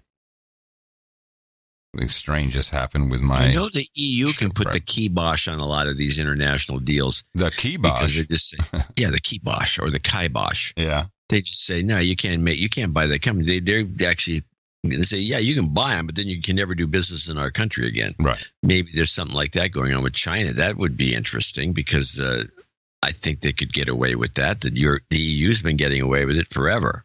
Well, you also have to take into consideration the stuff that Google is doing or wants to do. And, there's a lot of things could be playing out that we're really not privy to because, we have no news information sources to speak of. Yeah, there's no news people covering anything. I mean, yeah, it's not true. The Google thing's hilarious, though, because it's their internal strife, the do-gooders and social justice warriors that the company's hired over the years that won't let Google do what it wants to do business-wise. I think that's, to me, it's just hilarious. I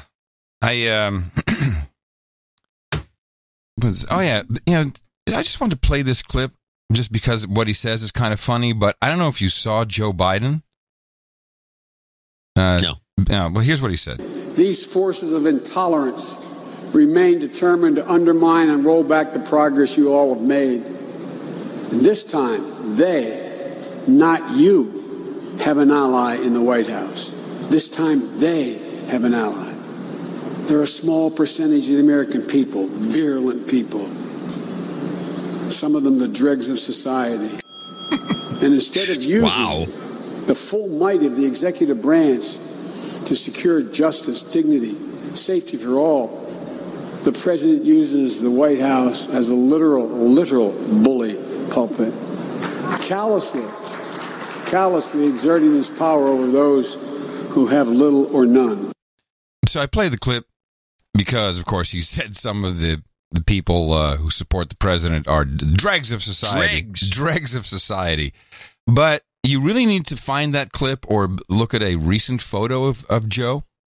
Because whenever he looks older, he looks much thinner, but whenever he turns his face profile, there's a great No Agenda movie that we recommend everybody watch. And it's not our movie. This is a No Agenda type movie. It's actually in a way a cornerstone of the show is They Live, which is Roddy Piper stars in this.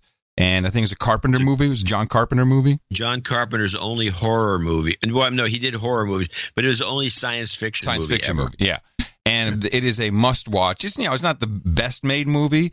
But it's very funny. Yes. And when you have these glasses on, you see words like obey and shut up, slave, and all this. But there's a number of people in the world, and these are the elites. And when you have the glasses on, you can see kind of their Skeletor-like faces. Joe Biden looks like one of them on profile when you see him today, and specifically in this clip. You cannot. Send me a link. Let's put a link in the newsletter. Oh, okay. Well, I want some pictures. Some pictures in the newsletter. I think if you do a quick Bing, you might even see it. If you just do Joe Biden, Joe Biden, dregs of society. Just do that. What's Bing? What's Bing? Do I spell it? No, please don't do this to me. All right. I'll do it. All right, so you're on the creeps. I got some creeps. Hey, wait a minute. Someone will do some show art. You watch. We'll see it right after the show. We'll be done. You'll see. It'll probably be a clip from They Live. Yeah, but you don't have to even do anything to the guy. I mean, he looks like one of those people. You can't unsee it when it happens. Okay, well, now I don't want to see it. How do you spell Bing? Really? That took you that long? Yeah, but please. Did you get the picture I sent you from Switzerland of Bing House? No. It was I did. Chinese restaurant named Bing House. I don't know. There was something weird about it. Well, Bing House. Well, there's a lot of China. Bing is a big name in certain parts of China. I know, but when you put house after it, Bing House. I don't know. Haus? Yes. Oh, that's funny. So I've got this podcast, and I'm sorry that I don't have the name of the podcast. It's a violation, man. It's a violation. It is a violation, but I still have the clip. Okay. This guy it's actually kind of it's a right-wing podcast, but it's got this guy, Brad. There's a guy I've never heard him before, and I've heard him a lot because I tracked him down as Brad Johnson. He's a Ray McGovern-like ex-CIA guy, and he revealed some stuff here that I didn't know, you won't know, and it's like really weird stuff. But this is a series of clips. I got 3 clips about Brennan being a Muslim. Yes, we've asserted this for quite a while. Yes. Yes. Well, let's start with this with the zero clip with zero, or it says ZERP. ZERP. Brennan converts. This is the opening clip of the podcast. Now, look, I want to narrow in here on what John Guandolo has been pointing to over the years. It's just incredible how this has become a taboo subject in terms of how CNN talks about this collusion nonsense every night. You would think that the media would have been talking about this every night and should continue talking about it. John Brennan's conversion to Islam while he was in Saudi Arabia. Did this happen? Did this not happen? Let's say it didn't happen, or it did. But why can't this question be asked? Why hasn't anybody in the establishment media even asked this question one time? It's absolutely incredible. And it matters. If a CIA station chief converts to Islam and is devout and takes surahs 9.5 and 9.29 seriously, it's an issue. John Guandolo, what did you know about this back then, and what do you know about it now? Well, first of all, I want to comment on something that Brad just said, because I think it's really critical. When I first brought this story to light and gave an interview about it, I had sources in Saudi Arabia that had direct knowledge that John Brennan said the Shahada while he was the station chief over there. And here is what I said in summation on that interview. It was the fact, and this is what Brad's talking about, is his incompetency, his unprofessionalism, John Brennan's unprofessionalism. When you do that in front of Saudi Mubahith, when you do that in front of Saudi officials, it just leaves this huge question mark of where's your loyalty, where's your maturity, where's your professionalism? Those are the questions I raised. Okay. So it goes on, and they bring this guy, this Brad Johnson on. They go back and forth. He was on, obviously, on earlier. And Brad Johnson he's the one. We knew the guy who was there to witness it because we had a clip of him some time ago, like a couple of years ago, on the show. But this Brad Johnson character is really interesting, and this is the Brennan Converts to Islam on podcast 1. There's that video of John Brennan giving this little talk there. Everybody look it up. Just look up John Brennan on YouTube. Says Islam is a religion of peace and jihad, whatever. It's a 3-minute clip.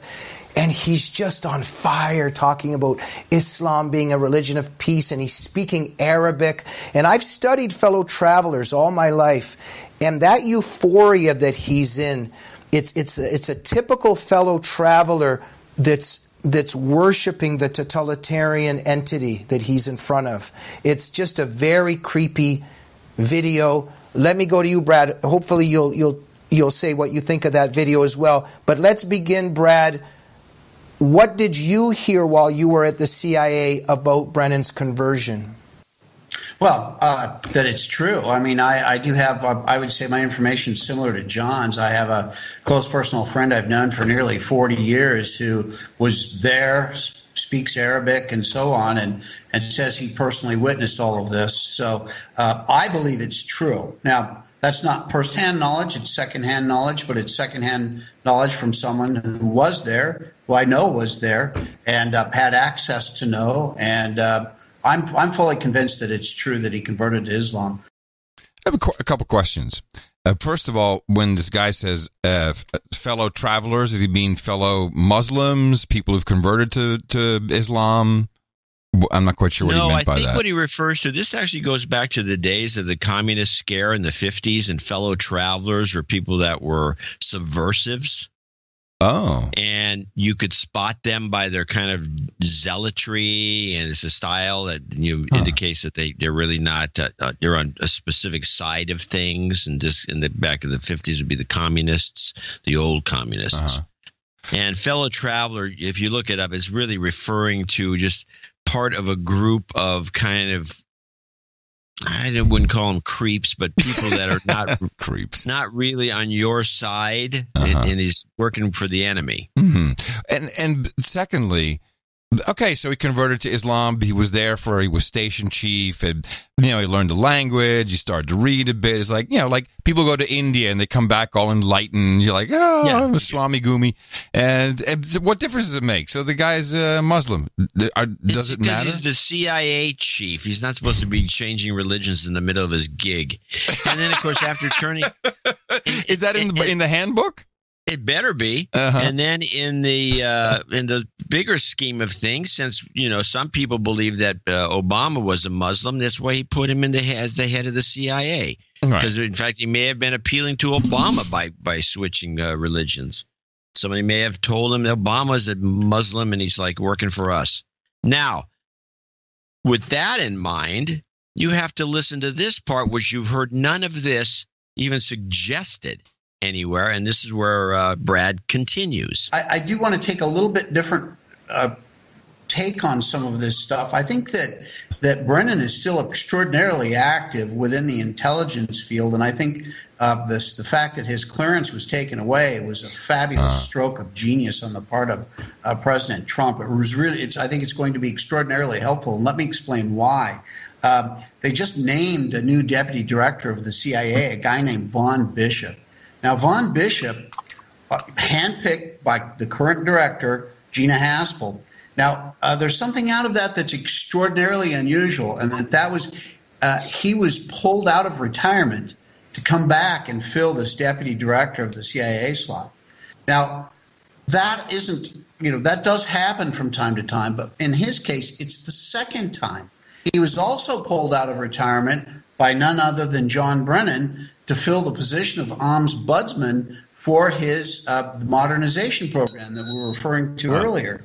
Now, that's one guy. There's another guy now who's the chief operating officer, the COO for the CIA, a guy named Andrew McCridis. Andrew was also handpicked by Gina Haspel, also pulled out of retirement to be put into that position, and previously was also handpicked by John Brennan to act as the head of the task force that he created to implement this modernization program. So now Gina Haspel herself was somebody that was a close association. Nobody's looked at her either. Even in her hearings, her confirmation hearings at the Senate, nobody asked her anything that was very tough. They were going on about the torture program and the waterboarding and all of that. But ask yourself this question: Gina Haspel, again, there's a pattern here. Gina Haspel was chief of station in London. She was handpicked and brought back and made chief of station in London a second time by none other than John Brennan, and at a time when the Steele dossier was being put together. There's not been one person to ever ask a question of Gina Haspel about any of that. Now, don't know, but I would certainly like to know, did Gina Haspel have any part of any of that? All of these people that form the leadership of the CIA are all close associates of John Brennan. Now, the reason I mentioned that I think that this was such a serendipitous act to pull his clearance, he bitches and pisses and moans about the fact that his First Amendment rights are under attack by having this clearance pulled. But he's on MSNBC and NBC all the time saying whatever he wants. The fact that his clearance was pulled makes it easier for him to speak out, not harder, because he doesn't have the problem of maybe mixing up current classified information with whatever the topic of the day is on the news. So it makes it better. What makes it harder for him now is he cannot go back and have classified conversations with all the current leadership within the CIA, which are his close associates. So I think that's the real reason that John Brennan is so angry today at President Trump for having lost his clearance. Okay. I liked a lot of what I heard, but just help me understand the bridge again between the clearance and him being a Muslim.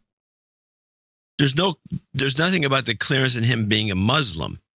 The Muslim thing is just second to this, is that he handpicked all these people. They're all part of the same cadre. Right. They might all be Muslims for all I know. Well, but this Brennan guy is a bad guy. Yeah. Yes, that's apparent. And apparently everybody at the top of the CIA are all proteges. And so and you still have the CIA versus the Trump defense. White House. Yeah, defense versus CIA. And still against the NSA. Uh-huh. And there's all this. It's just like, all I like from that clip is just what intrigue. Now we knew that Brennan was really nice to Gina Haskell. In fact, we had a clip of that. Hold on. Brennan. Let's see if I have Brennan Gina. No. How about Brennan Haskell? Let me try that. And I know we had a clip. Damn it. Okay. Can't find it. But we had a clip of him being very, very courteous towards her appointment as CIA director.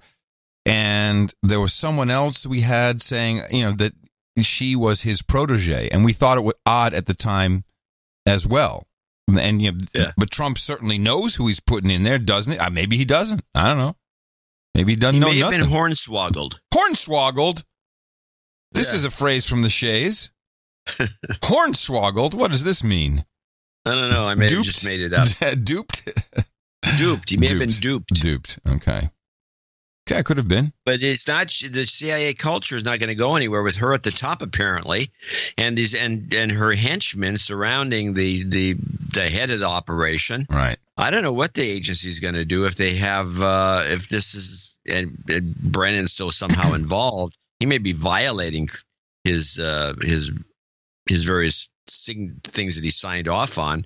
Who knows? I mean, I don't know. I just don't like the guy. Yeah. And I think he's definitely a bad actor. Yeah, definitely. And he's working against the good of the country. And you've never seen anybody complain so bitterly about their CIA guy after they retire. They usually go away. They shut up. They don't start making a scene. Well, he's trying to save the country and the world.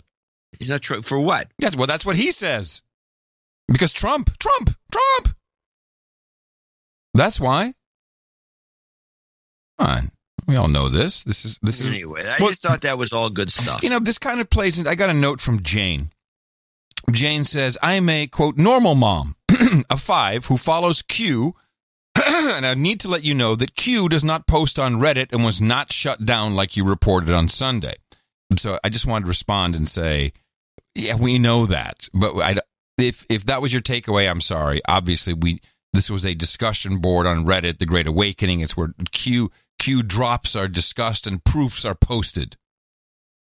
But she says the Great Awakening thread / group and a few others were taken down, which shut down a lot of Q commentary, like from your favorite Serial Brain 2.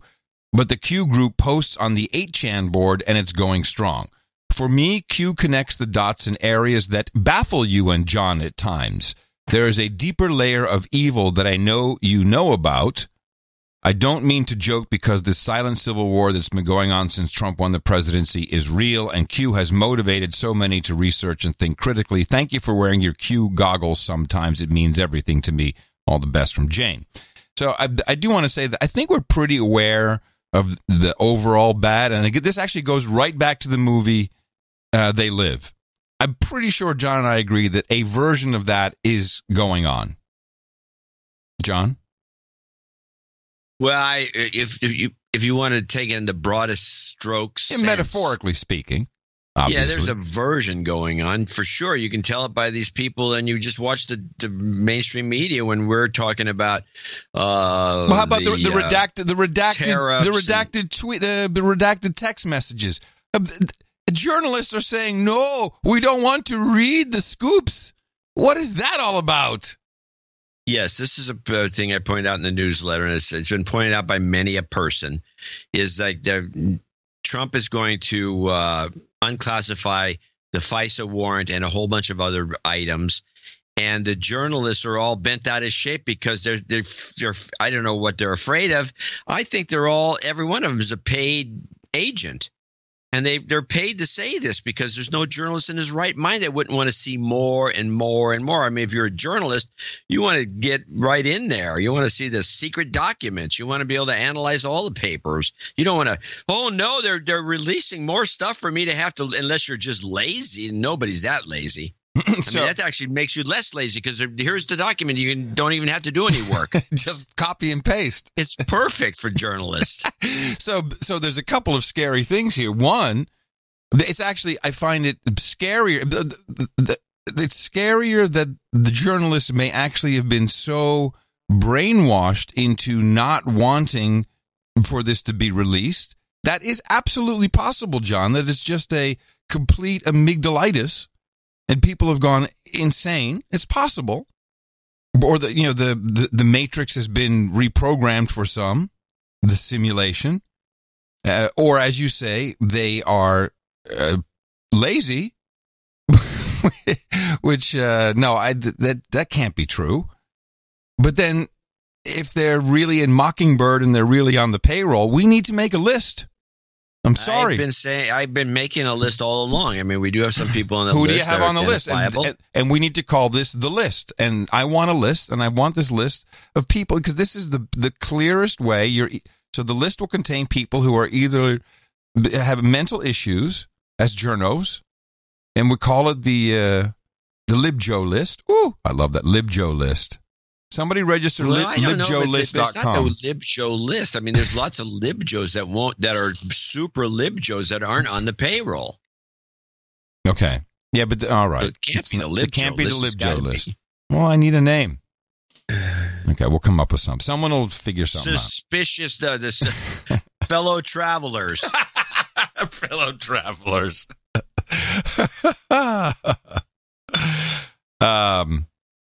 But that is so. Who's on your list? Who do you think is on the list? I mean, so far? Richard Engel's one that comes to mind off the top of my head. Who did that phony report where he was supposedly kidnapped or something? Yes. Yeah.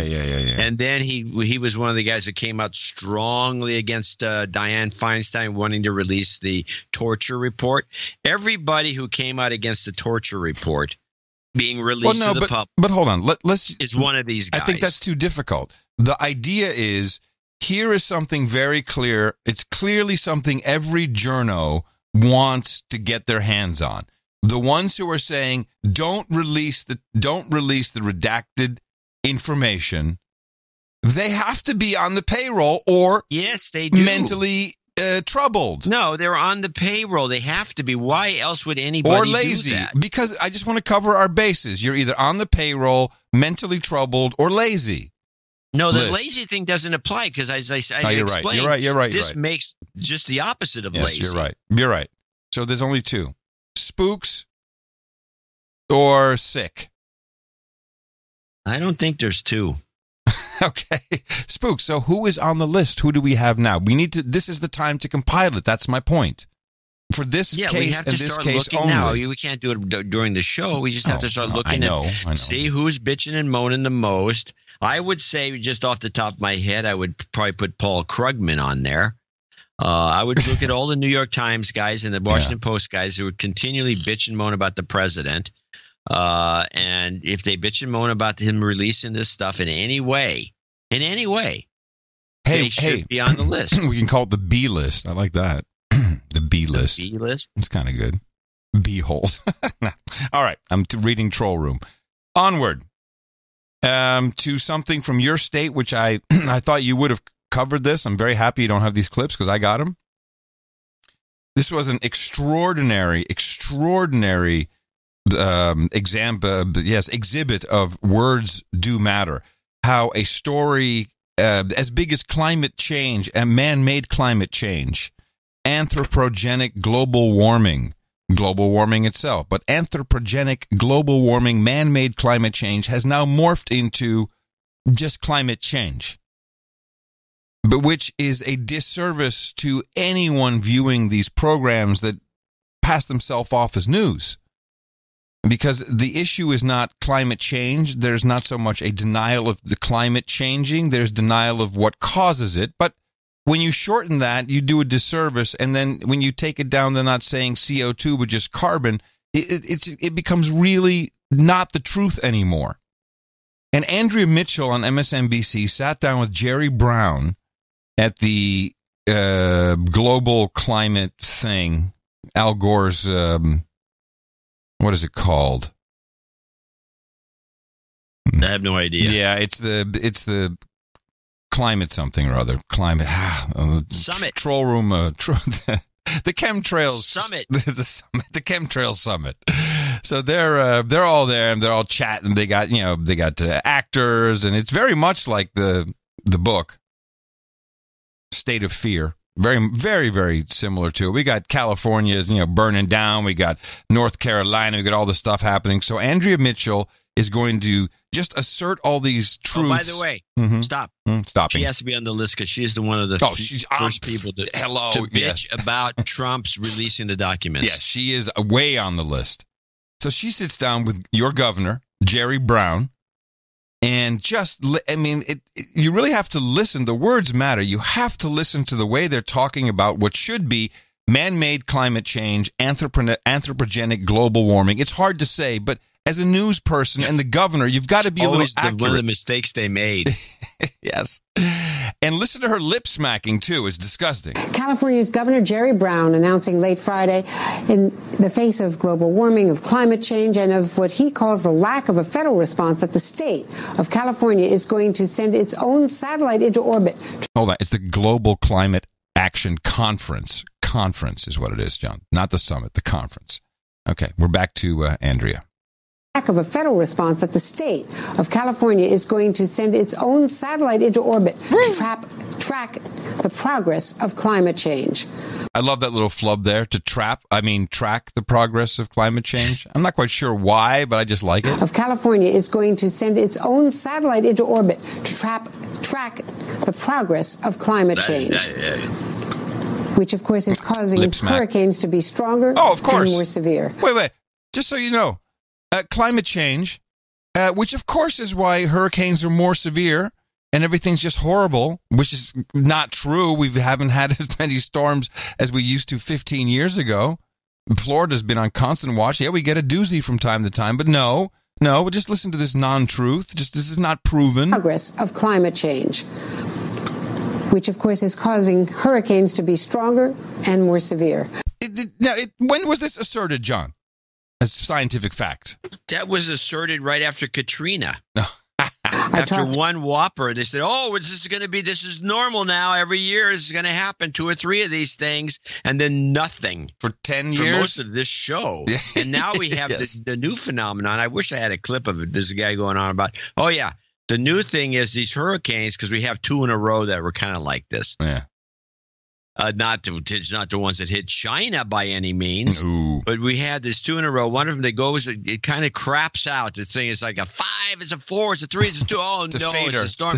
And then it craps out right on top of some town and dumps a shitload of water. Right. This is what happened in North Carolina. Oh, here it comes. It's a 5. It's going to be worse than a 5, a 4, a 3, a 2, a 1, and it dumps water. And now the thing is, I heard this guy going on and on about, well, what we've determined is this is going to be the way it is from now on. These storms they're not going to pack a wallop except water. And what we figured out is that because of the warm ocean, and the warm ocean, by the way, was always used to say, the warm ocean is going to create violent storms because it's all this energy. It's going to be sucked up by the hurricane. It's going to drop it all over the place. No, not anymore. The warm water is going to put a lot of water in the system. And so when the system craps out, it's going to dump all this water from the warm ocean onto the town. These guys, they just keep changing it. I mean, it's like my mud flats, which have been here for 100 years. It's because that was, if you remember this one, would turn out that Australia is some sort of a massive sponge that has been soaking up extra water. Come on. Does anybody see through this nonsense? No. Stock market analysis. Producer Joe says he was caught in Gwangju for Mangkhut. Does that sound like where the typhoon was? Maybe. He says, got about 70-mile-an-hour winds, pieces of metal, roof flying around. Interesting thing was the difference in fear-mongering. No attempt to evacuate. Local people would giggle when you'd ask to take any kind of precaution like buying water or a hotel room not facing the storm. There were a couple of hours of power failure at its worst, says Joe. I'm not quite sure where he was, but he didn't see it was such a big deal. Let's continue now with Andrea and Jerry at the climate conference, because they do address a lot of what you just mentioned. Which, of course, is causing hurricanes to be stronger and more severe. I talked to Jerry Brown at his Global Climate Action Summit late Friday. Summit! A gathering of they say summit. You're right. State, local, and world leaders.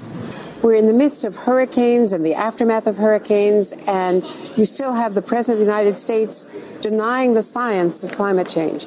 How do you counteract that? So here she says, denying the science of climate change. That is such an abbreviation. Can I just am I just ant fucking with this, or is this really not okay? It's not okay. You are a little bit, but not to an extreme. This has been going on. But it's like these people are grasping at straws. Yeah, let's listen. To keep this, just like the guy, the magician, keeps the plates and spinning, and he's keeping all the plates in the air. Denying the science of climate change. How do you counteract that? Well, first I want to say it's really extraordinary that the president can deny science like that. But he's done so many other what's the word? I don't even have an adjective. So it's amazing. We have an entire list of adjectives on the rotation. He can't come up with one. Your governor can't come up with one shitty thing to say about Trump like that. But he's done so many other. What's the word? He's going to say terrible. He can't come up with anything. Adjective. So it's bad. He's and bad. How we counteract it is with this climate summit, with normal people respecting the truth and communicating that with other normal people and combating the president of the United States in what are lies, distortions, and quite frankly, bizarre behavior. So we have to keep at it, and I'm glad you gave me a chance to answer your question, because we can't say it enough. The president is just wrong. I'm so concerned for you. I mean, you live in California, you're walking around with that attitude. What you just heard your governor say is you're not normal. People are going to go like, it's Dvorak. He's not normal. Nobody in California is normal. That's the kind of the beauty of it. Let's listen to some more from climate expert Governor Jerry Brown. The hurricanes are more severe. The wildfires are more severe. The storm surge is worse because sea levels are rising. Talk to me about what we are physically experiencing here in the United States and around the world that proves that everyone who predicted that this would happen was correct. I would say... I mean, so she's just saying random things like fires are hotter, rain is wetter, prove to me that everyone who said that this would happen was on the money and right. I mean, but that's not scientific, what she's saying there. We're just experiencing the very early beginnings of climate change. The forest fires in California, which are worse than any other time in recorded history, it's really just, unfortunately, it's the beginning. That as the carbon builds up, and it builds up very rapidly, we'll have more drought, more fires, more storms, more intense storms, more trouble. And the worst part is more migration. We're going to have people moving from their land that will no longer produce enough food. Yeah, to Austin. So the world leaders have got to wake up. Now, the exit from the Paris climate agreement isn't official and binding till 2020. Did you know that? This is news to me. I didn't know that the exit isn't official until 2020. How does that work? I have no idea. I don't know what she's talking about. No, I don't either. About it. But what she's saying is that apparently, and Jerry knows, that's the way she sounds, that pulling out of the climate accord isn't official. Like, we haven't actually broken anything, I guess, until we don't pay the bill. I think that's what she means. It's like, well, 2020, there's a bill that shows up, and we don't pay it, then I guess we're really out. Moving from their land that will no longer produce enough food. So the world leaders have got to wake up. Now, the exit from the Paris climate agreement isn't official and binding till 2020. But what is the impact already internationally of the United States having said we're out of it? So Trump is an enabler. We often hear that term, enabler. He's an enabler of climate negligence and climate avoidance. So that's what's bad. Why can't he say denying? Why doesn't he? What's this? Is that? It's politically incorrect, I guess, in California to say climate denier because that might mean something about Jews. There's some rule. That's not true. There's some rule. There's not true. There's some rule in California. There's some politically correct rule. The guy he's senile. Oh, okay. I'll take that too. Yeah, he just can't come up with a word. It's like climate. He couldn't come up with a word to describe Trump. And there's a million of them. He could have said an orange-faced Cheeto head. senile. Term enabler. He's an enabler of climate negligence and climate avoidance. Well, in my brain, climate negligence. No, wait, climate avoidance. I know I'll get it right one of these days. So that's what's bad about it, because we have to make sure that all these other countries, whether it's Russia or Poland or South America. Wait a minute. All these other countries, Russia or Poland or South America, what is wrong with him? What? He's going off the rails. He's going nuts. And climate Jerry Brown, avoidance. So that's what's bad about it, because we have to make sure that all these other countries, whether it's Russia or Poland or South America, Brazil, India, whatever India, did he? Everybody's got to step up, and the President of the United States should be the cheerleader, the exemplar, and instead he's the saboteur. And that's tragic. Saboteur. He's a saboteur. He should be the exemplar, except this is how elitists talk. Who is he trying to connect with? He is an exemplar. He should be the exemplar. Instead, he's a saboteur. He said he should be an exemplar. He should be an exemplar, not a saboteur. That's not English. Jerry, that's not how you connect with people. Exemplar. Call him the Cheeto head. That seems to work. All right. Cheeto head's better. And then he goes to what I think is just a pure threat. As a governor, how do you feel when the President of the United States says that nearly 3,000 people did not die in Puerto Rico? Now, this is my favorite lie from Andrea. Instead of saying there's a discrepancy of what people died from, because the people died, everyone agrees that almost 3,000 people died. The question is, since they were the same, almost a difference of 64 between the previous year, did everyone die because of Maria? And that was done through a scientific study by going past houses and say, "Hey, did you die because of the hurricane?" I mean, that's if you go to search.na show notes, you can find the document. So now it's just become nobody died. It says that nearly 3,000 people did not die in Puerto Rico, even though it was the result of a scientific study, and says that it was a Democratic conspiracy to claim all these deaths. Well, the problem is am I crazy? Do I just hear this in a different way than most people? What? I mean, if you haven't really thought about it and you heard Andrea Mitchell say this, you think that Trump was denying actual dead bodies. Yeah. But that's what she's saying, yeah. Yeah, but that's not the truth.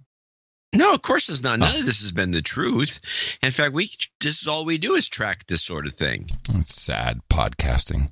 Conspiracy to claim all these deaths. Well, the problem is we never had a president. Hold on, stop. There's another new element. Okay. Did he say it was a conspiracy to claim all these deaths? She said. No, Trump claims that it's a conspiracy. A Democratic conspiracy. Let me hear. And says that it was a Democratic conspiracy to claim all these deaths. Oh, he never said that. No. He said it was a Democratic conspiracy to claim all these deaths. He never said that. No, she's full of crap. But you know what? They just pump these memes out like there's no tomorrow. Yeah, but this this is not credible, and this is damaging because it's misinformation. Believe it. Mm. Hey, well, the problem is we never had a president who is engaged in this kind of behavior. I mean, he's not telling the truth. He keeps changing his mind. He's, sabotaging the world order in many respects. So it's unprecedented. He's sabotaging the world order in many respects.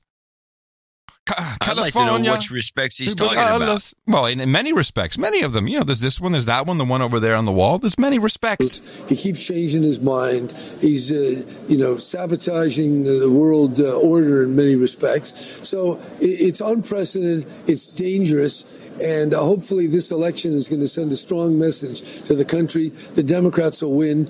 And then Trump, something's got to happen to this guy. Because if we don't get rid of him, he's going to undermine America and even the world. Something's got to happen to this guy if we don't get rid of him. What? Arrest that man. Seems like a threat that the Secret Service should be looking into. Arrest that man. That's not okay.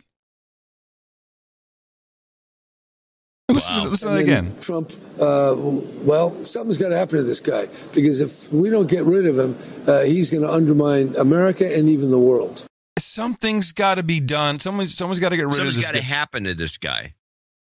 Listen again. Oh, I have to. reload it. Hold on. I went all the way to the end. It's the end of the clip. I got to hear As this a governor, how do you... To the country, the Democrats will win, and then Trump, something's got to happen to this guy. Something's got to happen to this guy. Or something's gotta or something's gonna. The Democrats will win, and then Trump, something's got to happen to this guy. I think it says gotta, not gonna. And it makes sense in context. Something's got to happen to this guy. The Democrats will win, and then Trump, something's got to happen to this guy. Because if we don't get rid of him... he's going to undermine America and even the world. He's going to undermine America and even the world. He must die. This is what the guy is threatening him. Unless it's a call for arms. I mean, it's a lot more of a call for arms than Alex Jones. Alex Jones. Alex Jones saying if you got a gun next to your bed, you might have to pick it up. All right. Unverified Jerry Brown. We don't recognize him anymore. This is crazy. You got to ISO that. I will. That's unhinged, man. I don't care who says it about which president. That's just unhinged. I'm going to show my support by donating to No Agenda. Imagine all the people who could do that. Oh, yeah, that'd be fab. Yeah, on No Agenda in the morning. And we do have a few people to thank for show 1070. 1070. Including and starting with Sir Donald Borowski. He is the... Sir Donald of the Fire Bottles, Viscount of Eastern Washington State, WA6 OMI. Oh, 73s, Kilo 5, Alpha Charlie. And he came with 1, 2, 3, 4, 5, which is usual, but he also dropped off a note from the United Federation of Planets Starfleet Command. Gents, great shows lately, including the interview show that John put together. Adam, thanks for the clip of Judge Napolitano, where he states that the FISA court approves 99.97% of all warrant requests. What a farce. Cheers and beers. Yo, cheers and beers. Then Daniel Kepler comes in from Phoenix, Arizona with 1, 2, 3, 4, 5. No note. Of course, it doesn't need to be at this level. Robert Brooks, $100 from Columbus, Ohio. He also needs some F karma, so I put that at the end for him. F cancer karma. It's F karma day. F cancer karma. Ebony Kuzyakov.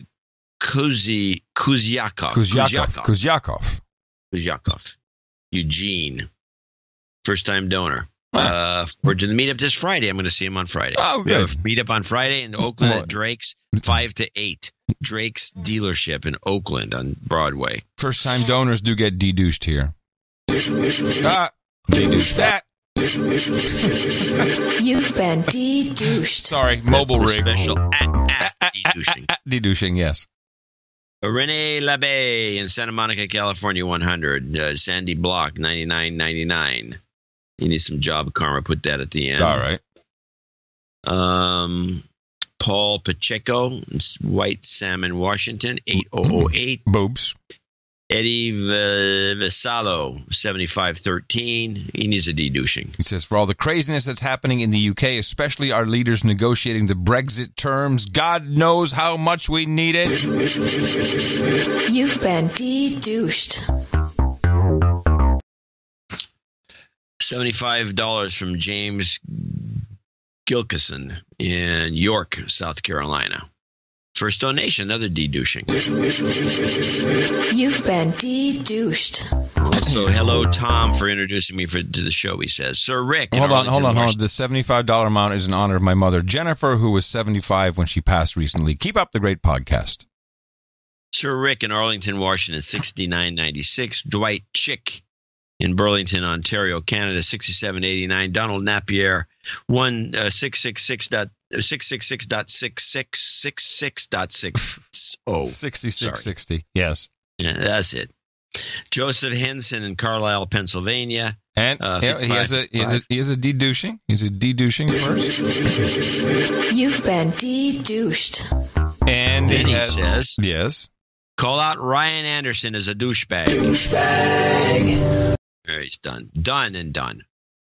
That was Joseph Henson. MLM 5528. I want to thank my dad Wes for always being there with me and my family. No, that was Joseph Henson. No, I'm sorry. You're right. MLM. I'm sorry. My mistake. Just it's a small spreadsheet. Sorry. Dean Roker, 5510 in UK. Scott Fuller in Cumming, Georgia, 5497. Jaron Hutinga, I think. Hutinga. He's actually Sir Geronimo's from Greece. From Greece. 5997. That's for my birthday. Thank you. Courtney Vandenberg in Brombachtel, Deutschland. 5497. Congratulations, Adam. Oh. Aaron Lambert in Tumwater, Washington, 5497 is another one of your congratulations for Adam. And the keeper. Beth Bradshaw, also in Ladson, South Carolina, also 5497. Andrew Benz. Aaron also needs a jobs karma. Put that at the end for you. Andrew Benz in Imperial, Missouri, 5005. Dalit Zanguzen in Bellevue, Washington. I hope. 50. These are all $50 donations, name and location. Max Meza, Michael Rulin in Austin, Texas. Scott Lavender in Montgomery. Needs a dedouching. First-time contributor. You've been de-douched. Yeah. And not for me. A big JCD fan from Tech TV and Twit, but only got hit in the mouth a couple months ago. Thanks for all you do to keeping me entertained. Well, thank you, Michael, for understanding the system so quickly. Scott Lavender in Montgomery, Texas. Thomas Dillon in Laverne, California. George Wuchet maybe, in Universal City, Texas. There's a Universal City in Texas. Andrew Guzik in Greensboro, North Carolina. Eric Mackey in Lawrenceville, Georgia. And last but not least, Joel, I think it's Sir Joel DeRune in Savannah, Georgia. I want to thank all these folks for helping us out on show 1070. Yes, and I think there was another job. Oh, relationship karma for Max Meza. So we have that. And I also got an emergency night jobs karma. As you know, if you're in the peerage, we do break for our knights and other members of peerage. Adam in the morning here from the Black Hills of South Dakota. I donated last Thursday to try to obtain jobs karma and continue necessary contributions to the podcast. I didn't hear the jingle on Thursday. It may have happened during the closing of the show, and as you noticed, some people had 33 minutes missing, or 31 point something, close to 33 minutes. That was a glitch, of course. I hate to be a bother, but I really need this job I recently interviewed for last Thursday. It's currently deciding on hire. That's an interesting term. It's currently... Okay, so I guess the firm is deciding on hiring. Please grant some job karma. I hope then I can write back with another great story of NA karma. Whichever way it may work. Regardless of the job, I continue to support whenever possible and really do appreciate all the work that goes in the show, the content production. Episode 1 listener and knight, Sir Stone. So yes, of course, for everybody, we have quite a little combo here. Jobs, jobs, jobs, and jobs. Let's vote for jobs. You've got karma. Thank you all very much, everybody who also donated under $50 for reasons of anonymity, or you're on one of our many programs. We had the 33 a month, the 1111, the 1212s. We got some 4s, all kinds of things. Go to our donation page at Dvorak.org/NA. It's a birthday. Well, how about that? Out of habit, I hit the birthday jingle, and we have no birthdays for today. Happy birthday, nobody, from the No Agenda Show. It's your birthday, yeah. That was a fail. We do, however, have a one-nighting, so if you can grab your best blade for... Hello? Yeah, guys, over here on the right side of the room. Okay. I got it. My goodness. All right, let me get mine.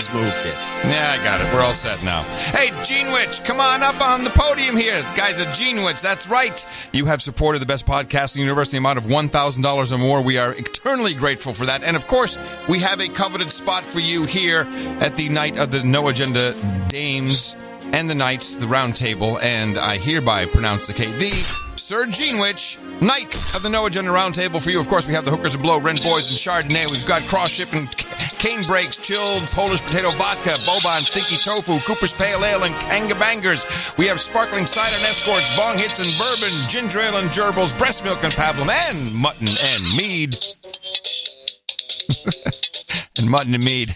Go to noagendanation.com/rings. Eric the Shill will be happy to provide you with everything once you give him your ring size. Nice little set of things you've got going on there. So this little guy, yes, is a kid's toy. It's actually not for me. Oh, unlike all the other stuff? Hey, listen to this. I got some feedback I want to share. So you got to stop the noisemakers. Okay. On Sweden. So, because we've been tracking what went on with Sweden, with the election. We've been listening to these guys with a deconstructive podcast, which, we like. We like what they're saying. They taught us about the 16,000 barbecues a year. And so we got a little pushback from Emil. But I want to share what he said. He says, as a Swede, I have some thoughts about the comments on the previous shows. First of all, the guys have taught me a lot about how to think about. You guys have taught me a lot about how to think about the news and the media. The podcast guys you played from Sweden have a lot of good points, but you have to realize they are a bit Alex Jones. Actually says Alex Johns, which is kind of funny. But I think we kind of realized that, or at least we were open to the idea that they were pretty radical, certainly for Sweden. He says, the shithole country. Yeah, guy is buying into the doom and some gloom scenario. He says, yes, Swedish Democrats are more or less a cross between the moderate and the social Democrats. The only thing is they are harder on the immigration question. But in the months running up to the election, the Social Democrat Party became a little more mainstream. And then the S&M Party, they have an S&M Party? Yeah. I was not aware of this. This sounds like a fun party. The S&M Party started to say that they would go towards less immigration. If you look at Sweden with the no agenda lens, yeah, we're a shithole country and shithole Europe and the shithole world. We do have a party called the Liberals, and they are afraid of Russian intervention and want us to join NATO and the New World Order police. By the way, I work at Volvo. We still do make great cars. I think that may have been the issue all along. Oh, yeah. Yeah, you were insulting. Well, I wasn't insulting. Yeah. That wasn't me. That was one of our producers wrote that in, not me. Oh, okay. I didn't insult them about the Volvo. I've been looking at Volvos. You said something like, oh, yeah, that's a car that is a really cool car if you're over 50. I did not say that. Did not. Well, somebody did. No, I didn't say that. No, our producer said that they don't come with a temperature gauge anymore or a dipstick. Well, that's most car. Well, that's not true. My car does, and it's a Lexus, but it's pretty old. But it's still a modern Lexus with a hot V8. Yeah, baby, hot V8. Ah, yeah. I want to talk about your Lexus in a minute, but first to finish this up, we were shocked. I mean, just shocked to hear that dental is not free in Sweden. I mean, this is not what we've been told. And guess what? No dental in Denmark either. Oh, wow. And 75% of the bill for glasses and eye care is also private. What? Isn't this the super cool Denmark, Sweden, Scandinavia, everything's free, high taxes? Free. No. It's not true. Well, then what are they doing with all their money? Spending it on their teeth. They usually have good teeth. Talking about the tax money. Oh. What are they doing with the tax money? Hey, I don't know. So, let me see, where is this? Yes. BBC World Service. Now, your 20-year-old Lexus. No, it's older than that by now, isn't it? How old is that thing? 25 years old. I can almost get an antique, California antique plate. Well, let me tell you want to hang on to this because I think that, now, I'm from the future and I'll move into a little bit of OTG here. By the way, I must say that I have discovered in Europe having an OTG phone, and usually a small, classy-looking one, is seen as a, what's the word I'm looking for? It's cool. No. It's seen as a display of success. You've made it. You don't have this. You have just a phone for important people calling you, maybe a text message. That's it. Oh, so you're not just hanging on the phone all the time like some loser. Yes, it is seen as a display of success. I'm liking this. And it makes sense because, and I'm so disappointed. I didn't know. It came out probably the day we left. This company, Punkt, P-U-N-K-T, in Switzerland came out with the MPO2, which is it's a minimalist phone. It just does calling. You can do text messaging. It's beautifully designed. It has, calendar, notepad, alarm, and then one thing. It is an LTE hotspot. So you have everything you need. You text for important texts. You've got your calling features. If you need a reminder, calendar, and probably not connected calendar, and an alarm. And then you have your laptop if you need it, or your tablet, or your Surface Go. And then pop, turn it into a hotspot. That portrays success. How do you spell this? Punkt? Punkt, yeah. Papa Uniform November Kilo Tango. I think it's a very pretty phone. And I got it. Designer consumers, Punkt top-rated cordless phones. It's cordless phone. No. Oh, here it is. What do you call it? The MPO2? Yeah, that's the one. Okay, I'm looking at it now. What do you think? I think it looks pretty stylish. Going to be launched in the Design Festival. It's just new. It just came out. It's going to go coming out in London at the Design Festival. $349. Pre-orders available now. See, I told you, pre-orders. It says the Kyocera is a better deal. Well, for me, but I don't know. I mean, I like the idea of just a hotspot. I'm still loving. But doesn't the Kyocera provide a hotspot? Yes, but because it's originally it's an unlocked GSM AT&T phone. The hotspot feature, I can't get it to work. I think there's something hard coded in there. So yeah, I know, sucks. Someone from Kyocera listening to this podcast should help us, please, because I really like the and so many people. So here they're like, wow, Curry's really made it. Look at that phone. I'm not kidding. Yeah, I'm sure you're not kidding. It's the world's upside down, man. No, man. I picked the hits, baby. So back to the car. So I think so this is my whole point. I'm from the future. There's going to be we have to either get Lexus, which I think is the plural of Lexus, or we need to get Volkswagen Bugs or something. But people are going to want cars that are not like the ones that the BBC World Service is talking about being created in Europe. Media giants dominate our lives at home and at work. Now they're encroaching on the connectedness we all appear to love on the roads. Google is to partner with Renault, Nissan, Mitsubishi, which is the largest auto alliance in the world in terms of sales, to put Android-based systems into millions of cars. Peter Campbell is the Financial Times newspaper's motor industry correspondent. Renault, Nissan and Mitsubishi together are the world's largest car maker. They made just over 10 million vehicles last year, sold all over the world. And for them to start installing Google technology in their cars means that their consumers will be able to use more Google functions in future. They'll be able to activate certain parts of the car using their voice. They'll be able to use Google Maps. That helps Renault, Nissan, Mitsubishi hopefully sell more vehicles because people want to buy them because they've got this connected technology. But also it helps Google get more people using its systems. So for both the manufacturer and for Google here, it's seen as a win-win deal. Tell us about the technology that we're talking about here. What's it going to be able to do? What we do know is they're going to be Google's voice assistant. So what you currently find on its Pixel phones or its home systems will go into the cars. That means you can activate certain parts of the car using your voice. You can probably turn the music up or down. You can activate the air conditioning, maybe open the sunroof. And in future, they'll start building other functions using Google's technology as well to put into the car. Now, there'll also be new apps that can be developed to be used in the car. The ultimate aim in this is that people can still have the same level of connectivity while driving that they have while walking around with their mobile phone, because what people hate most of all when they're used to using their mobile phone almost all the time is to feel like they're being unplugged when they're driving. Is what we're talking about a race with... Seriously? People, you know what, John? I think it's true. You think the epidemic of cell phone mania and just this disorder of people walking around looking at their phones, oh my God, go to a couple of airports, go to the train station, just walk on the street. The zombies are among us. It's very, very, very bad. We've become the ultimate wetware now. Oh, got to stay just as connected when you're in the car. To me, it's no different from the Matrix. You know, the thing goes in the back of your neck.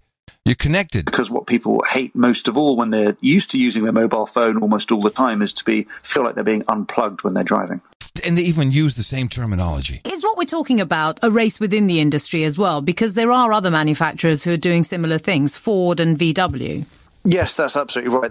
Lots of manufacturers are trying to install connected features in their vehicles. I mean, increasingly, people aren't buying cars on the basis of horsepower or performance or anything else. What they want is a car that makes them feel as connected as possible. And so Renault, Nissan, Mitsubishi want 90% of all their vehicles to be connected to the internet by 2022. And a lot of other companies have similar ambitions. Ford is working with Amazon's Alexa to install that in all of its new cars as well. Oh, no. This has to stop. There has to be... We're going to have reverse... The Alexa in a car? Yes. Oh, brother. But we need to have, like, reverse options. Take that out. But you know they won't let you. You know they won't let you. Thank goodness the BBC, during this clear automobile advertisement, at least put some journalistic integrity into it and said, hey, does anyone mind? When you talk to people in the industry, do you get a sense that they are picking up at all on any anxiety in terms of the dominance of Amazon and Google? Anxiety on the dominance of Amazon and Google. And the anxiety... Yeah, it's creepy, lady. Anxiety in terms of the dominance of Amazon and Google. You know, we are now connected in our homes, in our workplaces, and now in our cars. Well, there are two very real considerations that come from this. One is around data. People are naturally cautious about what happens to their data. No, they're not. And then there's also the consideration of hacking and cybersecurity. So as cars become increasingly more connected to the internet, that opens a huge number of attack possibilities for people trying to get into the vehicles. And so a lot of the considerations around installing new technology also have to take that into account. And that's certainly an area that the car industry itself is not used to dealing with. I am the voice of Professor Ted. This will not end well. That's terrible. But that's what people want. I think a lot of people do want exactly what he said. Is they want they love the Alexis. They might as well have it in the car. Alexis and Alexis. So I think there will be a demand, medium term, for cars that just never had this crap built into it in the first place. There will I think there's a demand for cars that don't have the black box. Yes, well, all of this stuff, and I believe there's a black box. I'm going to do my spiel. I do it once every couple of years. Do your spiel. Spiel the away. The black box, which is in the car, to see, they bring it out once. Well, you got into an accident. We found the black box. The guy was speeding. One of these days, when the tax revenue started to dry up, and it could start to dry up at any point, it's drying up now in a lot of places. They're going to take, and they're going to, especially in California, where they really do the best to gouge everyone. When you go in to get your smog check, they're going to up the ante, and they're going to look at the black box and say, and they'll go to a computer. It'll analyze your driving habits and everything you've been doing. And it'll find the places you've been speeding, the places you went through a red light, everything. And they're going to give you a bunch of tickets after the fact. You'll get a packet full of tickets for all the mistakes you made, all the times you were speeding, all the times you were doing anything. And then you also need to pay $100 to get your smog thing checked. And that's what's good. That's the future, it seems to me. That's the only reason you'd have all these gizmos in the car. So it's a way to tax you for, posthumously speeding. And an element of these predictions, which we have made over the course of many years in this program, has come true. From Reuters, I share with you the article from September 19th. John Hancock, one of the oldest and largest North American life insurers, will stop underwriting traditional life insurance and instead sell only interactive policies that track fitness and health data through wearable devices and smartphones. This is a 156-year-old insurance company, and they are now, let me see, I have a quote here somewhere. Policyholders score premium discounts for hitting exercise targets tracked on wearable devices such as Fitbit or Apple Watch, and get gift cards for retail stores and other perks by logging their workouts and healthy food purchases in an app. This is what we call wetware, the CEO said. Oh, I'm sorry, I made that up. But not really. In theory, everybody wins, as policyholders are incentivized to adopt healthy habits and insurance companies collect more premiums. You will obey. And pay less in claims if customers live longer. And of course, there's the obligatory privacy, and consumer advocates and podcasters have raised questions about whether insurers may eventually use data to select the most profitable customers while hiking rates for those who do not participate. I'm shocked someone would think that. The insurance industry has said it is heavily regulated and must justify in actuarial terms its reasons for any rate increases or policy changes. We know that Volkswagen wasn't fudging around with their data, with their little limiters there when they were testing for their emissions. No, this never happens. So they are, let's see, they will be here. It's too early for John Hancock to determine if it's paying fewer claims because of its Vitality program. This is what it's called. They're calling it the Vitality program. Customers do not have to log their activities to get coverage, even though their policies are packaged with the Vitality program. The insurer will begin converting existing life insurance policies to Vitality in 2019. So there's no getting away from it. You need to be tracked. And no coincidence, we get the brand new Apple Watch coming out. And CNBC did a review, and I just got the piece that was most relevant. I'm sorry, you are becoming an actual Borg with this device. The larger screens allow you to see more through what Apple calls complications. I love this newspeak, too. Yes, we call them complications. Since when basically it's a little piece of an app that runs on the watch face, and they have to call it a complication? Why is that? You're asking me? Yeah, I'm asking you. I mean, the word complicate, it's a very odd choice of name. I don't know anyone who's analyzed it yet. Of course not. The larger screens allow you to see more through what Apple calls complications, or the apps that run on each watch face. That means you can see the weather, the battery life, create a workout, see your heart rate, see the UV index, and more, all from a single watch face. It's really cool. Yeah, cool. It's really cool. All this It's really cool, man. It's really cool. Really I can see all these things on the watch face. So cool. The larger screens also make reading text, looking at photos, and more much easier. And despite the larger screen size, it didn't feel bulkier on my wrist when I was wearing it.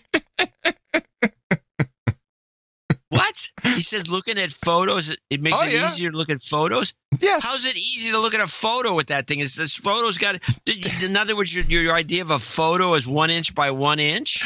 It's bigger than that. The screen is much bigger than 1 inch by 1 inch. Those are just the thumbnails. Those are just, he told you in the beginning, the thing is 4 inches. I don't know. It's like a 4 inch. 4 inches? The thing would be like you use it as a club. Hey, look, we all laughed about the iPad as a big phone, okay? People will wear anything from Apple on their wrist as long as it tracks them and shows them cool, you want to see my photos? Look at my photos. Look at my photos. You have to see this video because you see like a thumbnail grid of 6 different photos. And oh, brother. Holding it up to his face like this. Look how cool. It's really cool. It's easier to look at photos. And meanwhile, you're holding your wrist up the whole time. It's very tiring to do this for a long while. All right, let's continue. Despite the larger screen size, it didn't feel bulkier on my wrist when I was wearing it throughout the day or while working out. There are a couple other I have so many lewd thoughts about what he just said. Improvements, too. The speakers are also louder, so when you ask Siri a question, you can hear it better. Hey, Siri, who won the New York Jets game last night? The Jets lost to the Dolphins yesterday. The final score was 20-12. Oh, that's so important. He's standing in his office and he holds up and he talks to his watch. Hey, Siri, who won the Jets game last night? I mean, this is sad. It is, if people are really buying into this, it's just sad. And Apple moved the microphone so when you place a phone call, we can hear you better now through Apple's Watch. Then we moved the microphone to a better spot. It's easier for the recipient to hear you. Apple sent me the Series 4 model with cellular connectivity and GPS. This is what we need. We need you to wear this watch. It has cellular connectivity and GPS, but it's just for your benefit. Honest Injun. Which means I had a data connection even when my phone wasn't around. Nice! That let me listen to podcasts, send messages, call people, and even stream music. Oh, wait, man. There's much more. There's much more, man. Wait. Music, all when my phone was left at home. Apple made another improvement. The cellular connectivity is better because it switched to ceramic, which allows for the signal to travel to the watch easier, even when you're wearing it. So we'll know your location even if we don't have a GPS signal. The Apple Watch Series 4 also runs watchOS 5, Apple's new watch software, which is coming to older devices as well. Wow. watchOS 5 can automatically detect when you start some workouts. It can automatically detect when you start a workout or, workout, wink, wink. So if you go to the gym and jump on the elliptical, it might automatically recognize that you're starting to move. This is not creepy. Speaking of workouts, I'm always trying to earn badges on the Apple Watch. And now you can have 7-day competitions against friends. Yeah, now you're talking. Get the robots playing against each other. Rock'em sock'em robot. I wasn't able to test this because I don't have any friends with the new Apple Watch. Don't worry, you don't have any friends, loser. You don't have any friends if you're doing this report. But I'm looking forward to trying it. The Apple Watch Series 4 also has automatic slip and fall detection, which means if you slip or fall, it'll automatically contact emergency services if you don't say that you're okay. Okay, let's just review. So if if you slip or fall, your watch is going to say, "Hey, are you all right?" And if you don't respond, it will call 911. I mean, this is robot maintenance. This is ridiculous. With the new Apple Watch or the new software, but I'm looking forward to trying it. The Apple Watch Series 4 also has automatic slip and fall detection, which means if you slip or fall, it'll automatically contact emergency services if you don't say that you're okay. Finally, there's a new EKG, or electrocardiogram, that exists in the digital crown. It's not available yet, and Apple's going to activate it later this year with a software update. But when it is active, you can touch the crown and get a full EKG you can download through a PDF and send to your doctor. If you are wearing this device, you are insane. No way, man. There's tons of people that wear it. Okay, the screen is 1.57 by 1.78 inches. Well, that's pretty big. Well, it's 1.5 inches by 1.5 inches, roughly. 1.5 inch and 3/4. Mm-hmm. It's, I guess you could look at a photo. I don't know what kind of details you could see. It's not the way I want to look at my photos on a little watch. It doesn't make any sense. They just got these guys. These people are idiots. It's unbelievable. Yeah. And a lot of them will wear the watch because it's prestigious. Look what I got. I got the new Apple Series 4 watch. I will say I saw a lot of Apple Watches on our trip. A lot of Apple Watches. Huh. Yeah. And Windows phones. Not at the same time. That was Italy. Yeah. Well, there's not much you can do. No. It's the end of the world as we know it. As the song goes. It's not true. Hey, did you see what Google is doing? What they're talking about now? What they're talking about doing in the browser in Chrome? No. They want to completely hide parts of the URL. So now, if it's www, they'll remove that. Oh, yeah. They want to get rid of www. You know what this is? It's part of the takeover of the web. Yeah. And eventually, I know what they want. They want to go to keywords. They're bringing us right back to AOL. Yeah. They should buy AOL. So I bet you Verizon will sell it to them cheap. Oh, author, whoever bought it. But, people are they blind? It'd be very bad if the trend becomes let's hide the URL, and it's also insulting. You're too stupid. You get fooled by little misspellings. You stupid, dumb person. Maybe I'm reading a little bit too much into it, but that's how I do feel. Well, talking about stupid, dumb persons. So I guess Hillary upgraded her book to the new massively fantastic segues on this show. Yeah, you nailed it right there, my friend. She got her new paperback version of her book is out, so she's on the tour. She went on Rachel Maddow's show. Ah, nice. After the lesbian show, she went on Rachel Maddow. Okay. So she goes on Rachel Maddow and she talks about, and there's two things that were interesting. Now, somebody sent me this clip or a link to the clip because apparently Rachel or Hillary said finger in the dike. Very funny. We'll acknowledge that as okay. Well, that wasn't the reason I clipped it, though. Because it wasn't. It's just kind of Beavis and Butthead type thing. Yeah, exactly. But this is interesting. She's added a couple of interesting things. Let's start with this one. This is Hillary on Maddow and the firing comments. Because I don't think that those people really fully appreciate what is potentially possible under this presidency. What I worry about, Rachel, is that after this election, this president's going to wholesale fire people. That's my prediction for tonight, like my prediction from last year. And if we don't have one or both houses of Congress in place, he will be even more uncontrollable and unaccountable. He will fire people in the White House. He will fire people in his administration who he thinks are crossing him, questioning him, undermining him. And I think about all of the hours I spent in the Situation Room with President Obama. And we had vigorous disagreements about all kinds of issues. But I never, ever, ever doubted that the president was making the best decision he could based on the facts and the evidence as we were required to present it to him. Okay. Couple of things. This is like a new thing in the rotation. I've heard it before. He's going to fire everybody because he's gone paranoid after that anonymous thing in the New York Times. That's what you do when you're a dictator driven into a corner. Yeah. Hitler. But the way she presents this about her calm demeanor and about when she was in the room there with Obama. Man. She's cool as a cube. She's running for president again in 2020, people. You Democrats get used to this. And that, I wanted to mention that we had that whole lesbians who do tech conference, that whole half-hour interview. Now, the question that wasn't asked, which I think is something anyone would have come up with, hey, are you planning on running? Didn't ask. Maybe off the table. As a question? Yeah. Possible. But here's the one. This is the little tidbit she's got going on here, and this is an eye roller. And this harkens back to pretty much every president.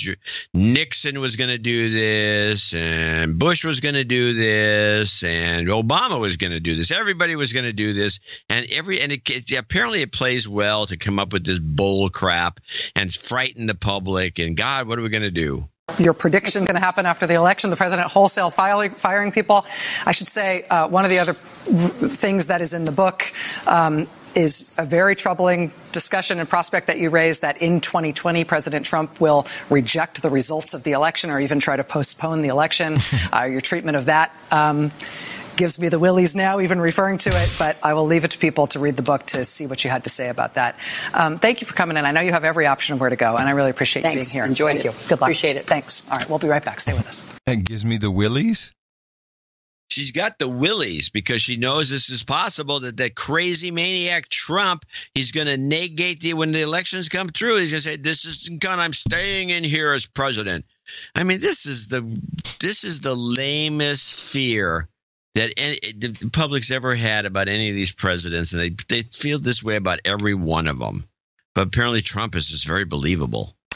The Democratic Party is pushing another trial balloon in Texas.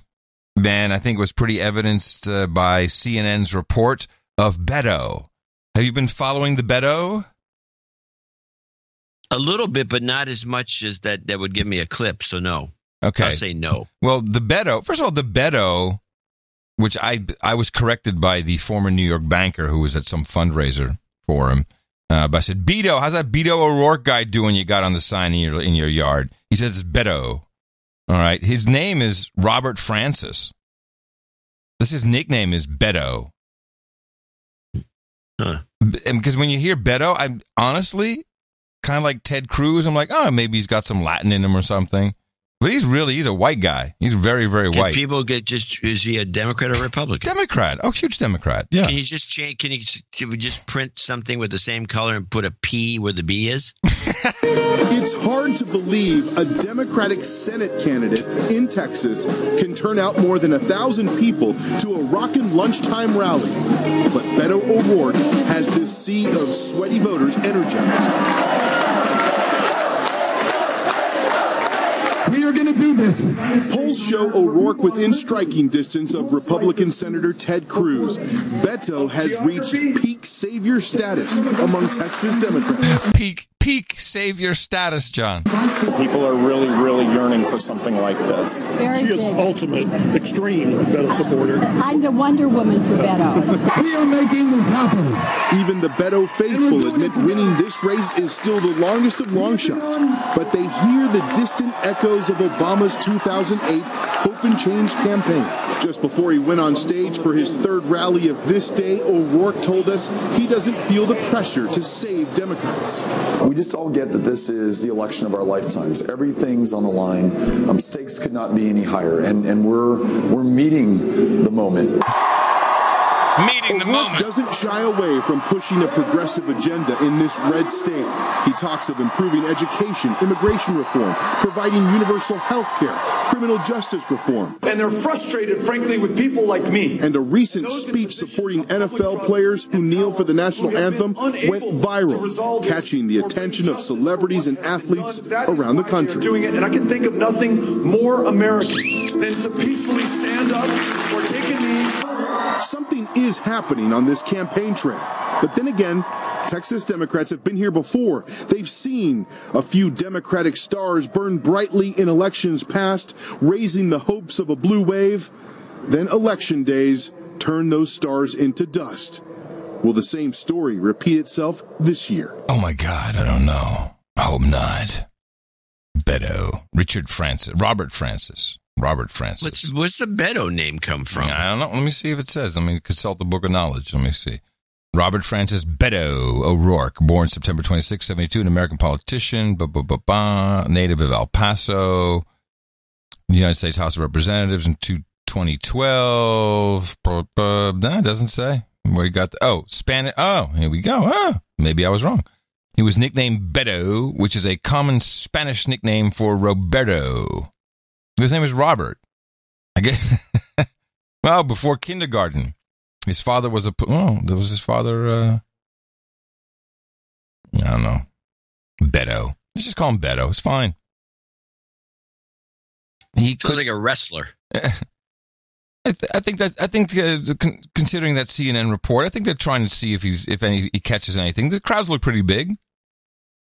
They look. He might be up for something. He might be the next presidential candidate in 2020. If he can win Texas, that's always that'd be amazing if he did. Something the Democrats always do well with. They had Lyndon Baines Johnson, and Richards, senator from Texas, and he went right to the presidency. He had to shoot the president, but he went right to it. Hey, that's how we roll in Texas. Yeah, it works. Man. Beto. So Bono. Everyone calls it Bono. What is he doing now? He's with the Pope, and he's having a meeting with the Pope because he's concerned about the Bono pedophiles. and Popo, yeah. I have a clip. U2 frontman Bono says he discussed church abuse scandals with Pope Francis during a meeting at the Vatican on Wednesday. The Irish rock star said he could see the pain in the Pope's face when they discussed abuse by priests in Ireland. It comes as more Catholic dioceses in the United States are grappling with their own issues. The Diocese of Brooklyn, New York, agreed Tuesday to pay more than $20. Hold on, I just got to stop this for a second.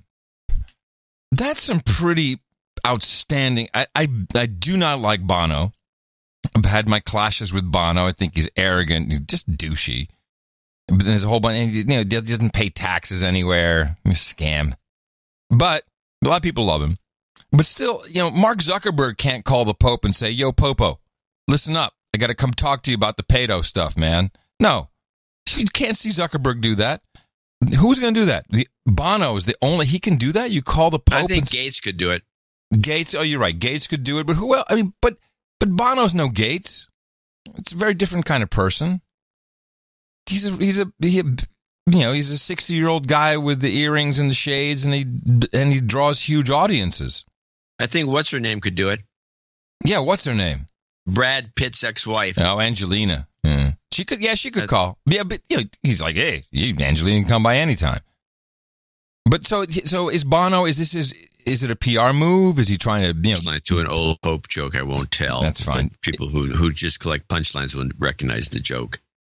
Do you think that Bono has something going on, like an Al Sharpton type deal, where, hey man, I can straighten you up. I got some PR value. What is he doing? What's the point? What's the point? It's a summit? Is it a summit? Summit. We need a summit. I just don't understand. A Beto summit. And all we get out of the only information we get is, hey, talk to the Pope about the abuse thing. Well, thanks. Can Bono do a press conference and tell us what he heard? Can someone go talk to Bono? Do we just all assume, as slaves of Gitmo Nation, all is well, Bono's on the case? Yeah. Okay. Used by priests in Ireland. It comes as more Catholic dioceses in the United States are grappling with their own issues. The Diocese of Brooklyn, New York, agreed Tuesday to pay more than $27 million to 4 men who say they were sexually abused as boys by their religion teacher. It is believed to be one of the largest settlements granted to individual victims of abuse in the church. And the Archbishop of Washington, Cardinal Donald Wuerl, says he will discuss his potential resignation with Pope Francis after a Pennsylvania grand jury report said he did not do enough to deal with pedophile priests when he was in charge of the Diocese of Pittsburgh. What a mess. Where are all those people so concerned about, Pizzagate? I don't know. I always hate that. I always hate that. You don't give a shit about, I'm sorry. It's Tourette's. It's late here. You talking to me? No, not you. No, the people who are... Are you talking to me? I'm not talking to you. Who else you talking to? I'm talking to the people. We're the one, the Pizzagators. Or like, oh, Pizzagate, they're eating children, blah, blah, blah. Yeah, but when it comes to actual victims, you don't show up. There's no protest. There's no Reddit for it. Well, there is, but you know what I mean. There's a Reddit for everything. Yeah, all right. Yes. I found a clip backing your basic thesis up, which you haven't really expressed recently. Oh, but I know it's one of these things in your craw. Mm-hmm.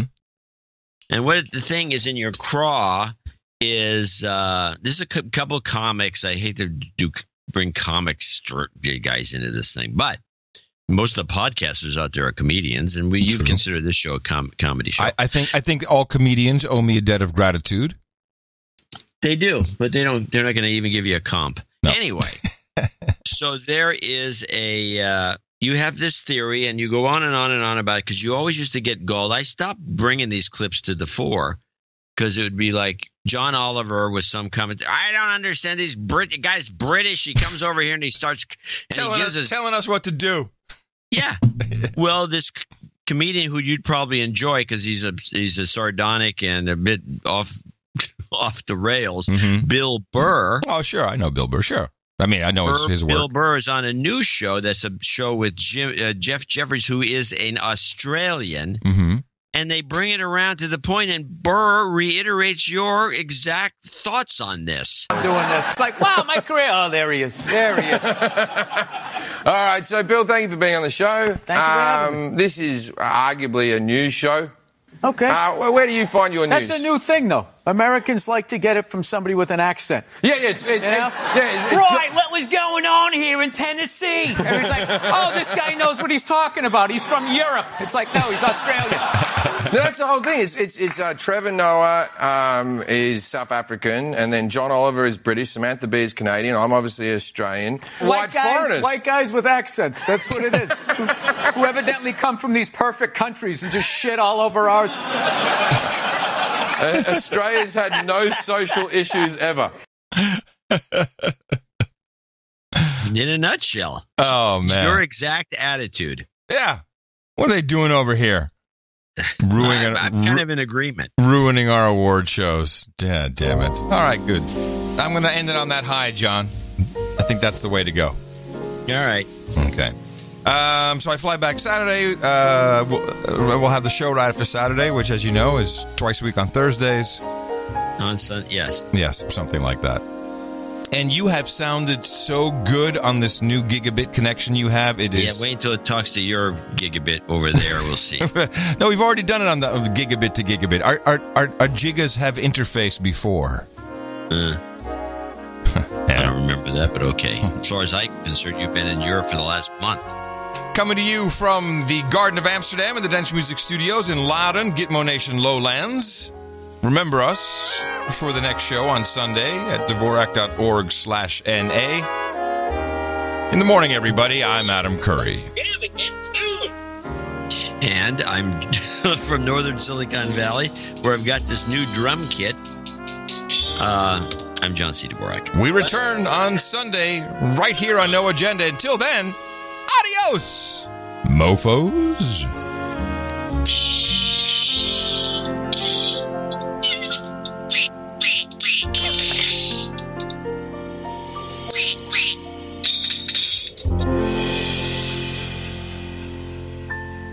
Donate to a No Agenda. They give ushers week after week. Donate to a No Agenda. It's a show that's really unique. Donate to a No Agenda. Listen to John and Adam speak. Donate to a No Agenda. Science is turning into a clique.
Anglo-Saxon common law going all the way back to the Magna Carta. Conspiracy. We are seeing a curtailment of human rights here. First they came for Alex Jones, and I said nothing because I was Alex Jones. Conspiracy. We have access to a number of platforms. They removed us from Twitter. They removed us from Facebook. We're still on Tinder. We are incredibly undateable, but we have 200,000 followers on Tinder. We always swipe right. You can find me on Twitch, folks. I will be on Twitch. I will be live streaming games of Cuphead, where I will be a playable demon. I am the demon. We're on MySpace. We're on Friendster. You will find the truth. Best